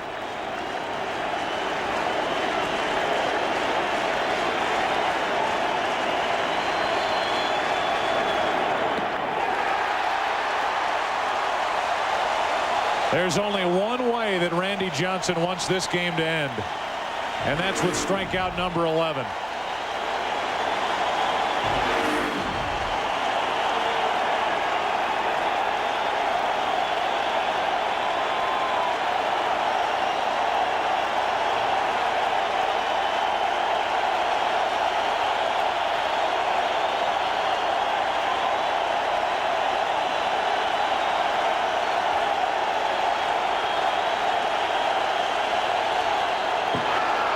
Good swing by Franco, and the foul straight back to the screen.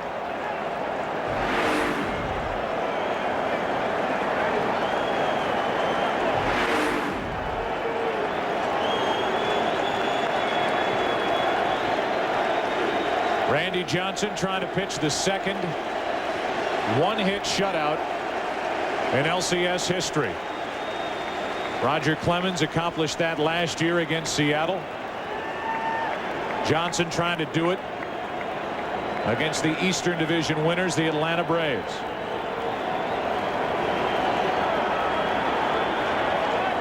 Game 1 of this National League Championship Series.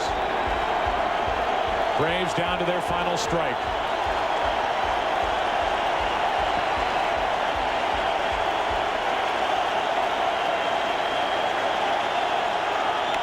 Hard hit, base hit.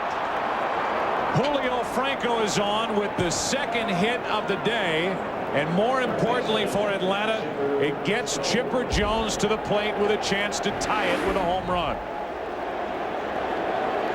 Hit hard to left field.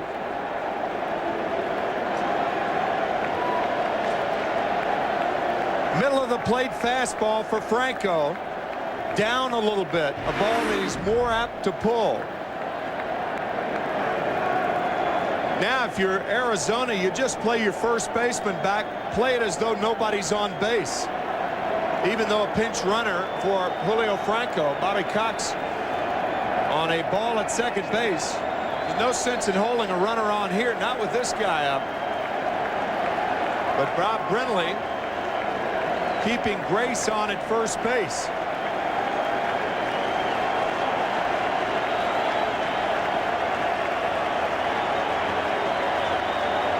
Chipper Jones takes ball 1 down and in. Jason Marquis is the pinch runner. One of their right-handers in the bullpen. Marquis running for Franco.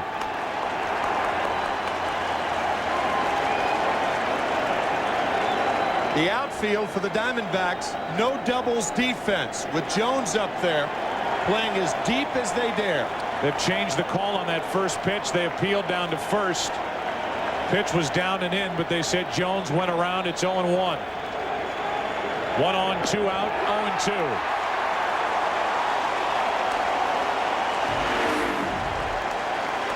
2 breaking balls in a row to Chipper Jones.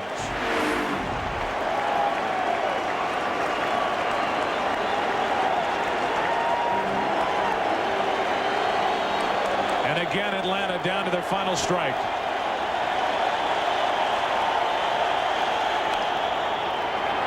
That will get out of play.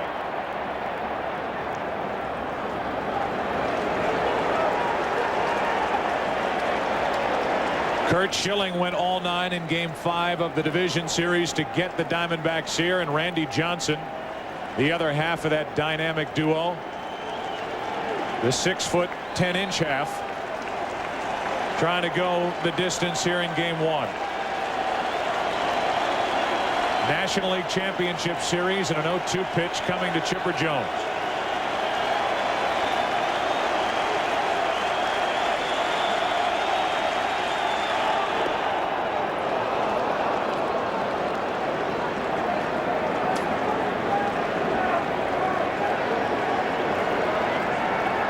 There is no heat that Chipper Jones can't turn around. You may remember his first pitch that he saw Billy Wagner of the Houston Astros in Game 1 of the divisional series, a 3-run home run.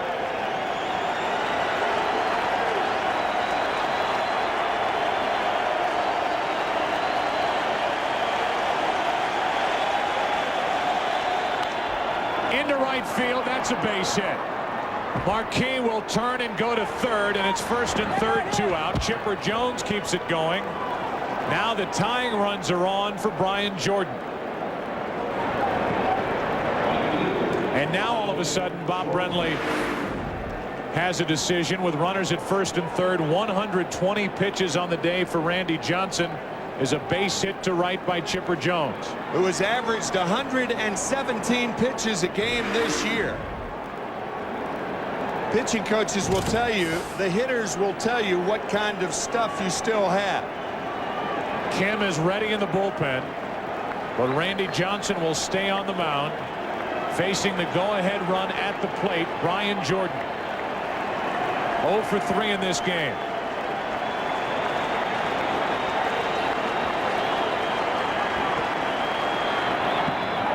Strike 1. Key play by Miller, the catcher. If he doesn't make this play, Jones goes to second. Put the potential tying run in scoring position. 121 pitches on the day for Randy Johnson. Runners on at first and third with 2 out. 2-0 Arizona, 9th inning, Game 1 of the NLCS.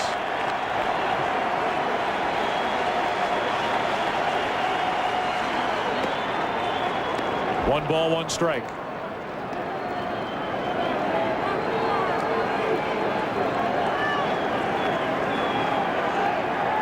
Brian Jordan, a career .308 hitter against Randy Johnson.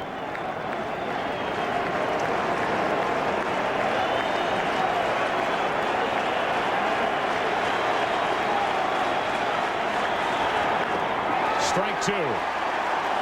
And for the third consecutive hitter, Randy Johnson is 1 strike away from ending Game 1.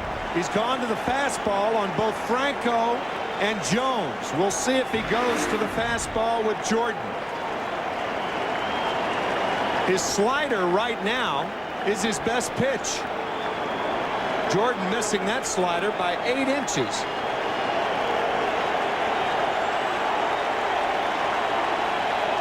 Jordan has never homered against Randy Johnson, despite that .308 career average against Johnson.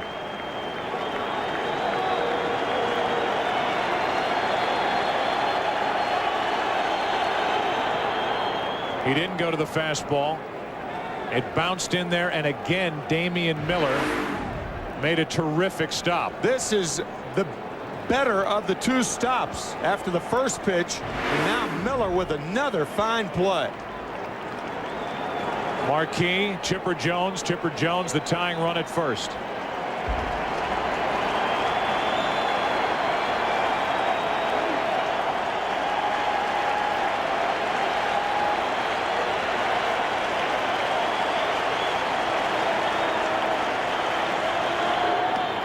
Game over.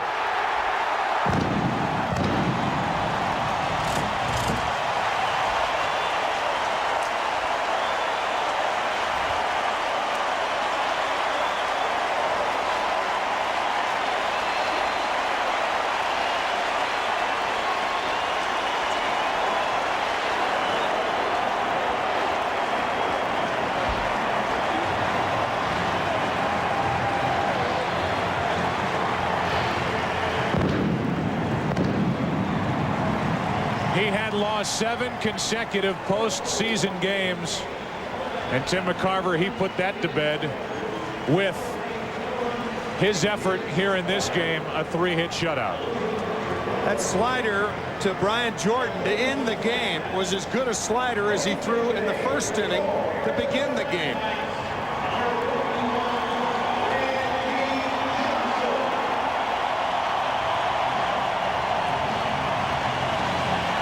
Despite those 7 straight losses by Randy Johnson, his team had scored only 8 runs of support during that streak. The Diamondbacks scoring only 2 here this afternoon against Atlanta. It was enough. A 2-0 Diamondbacks victory in Game 1. Back to wrap it up in a moment.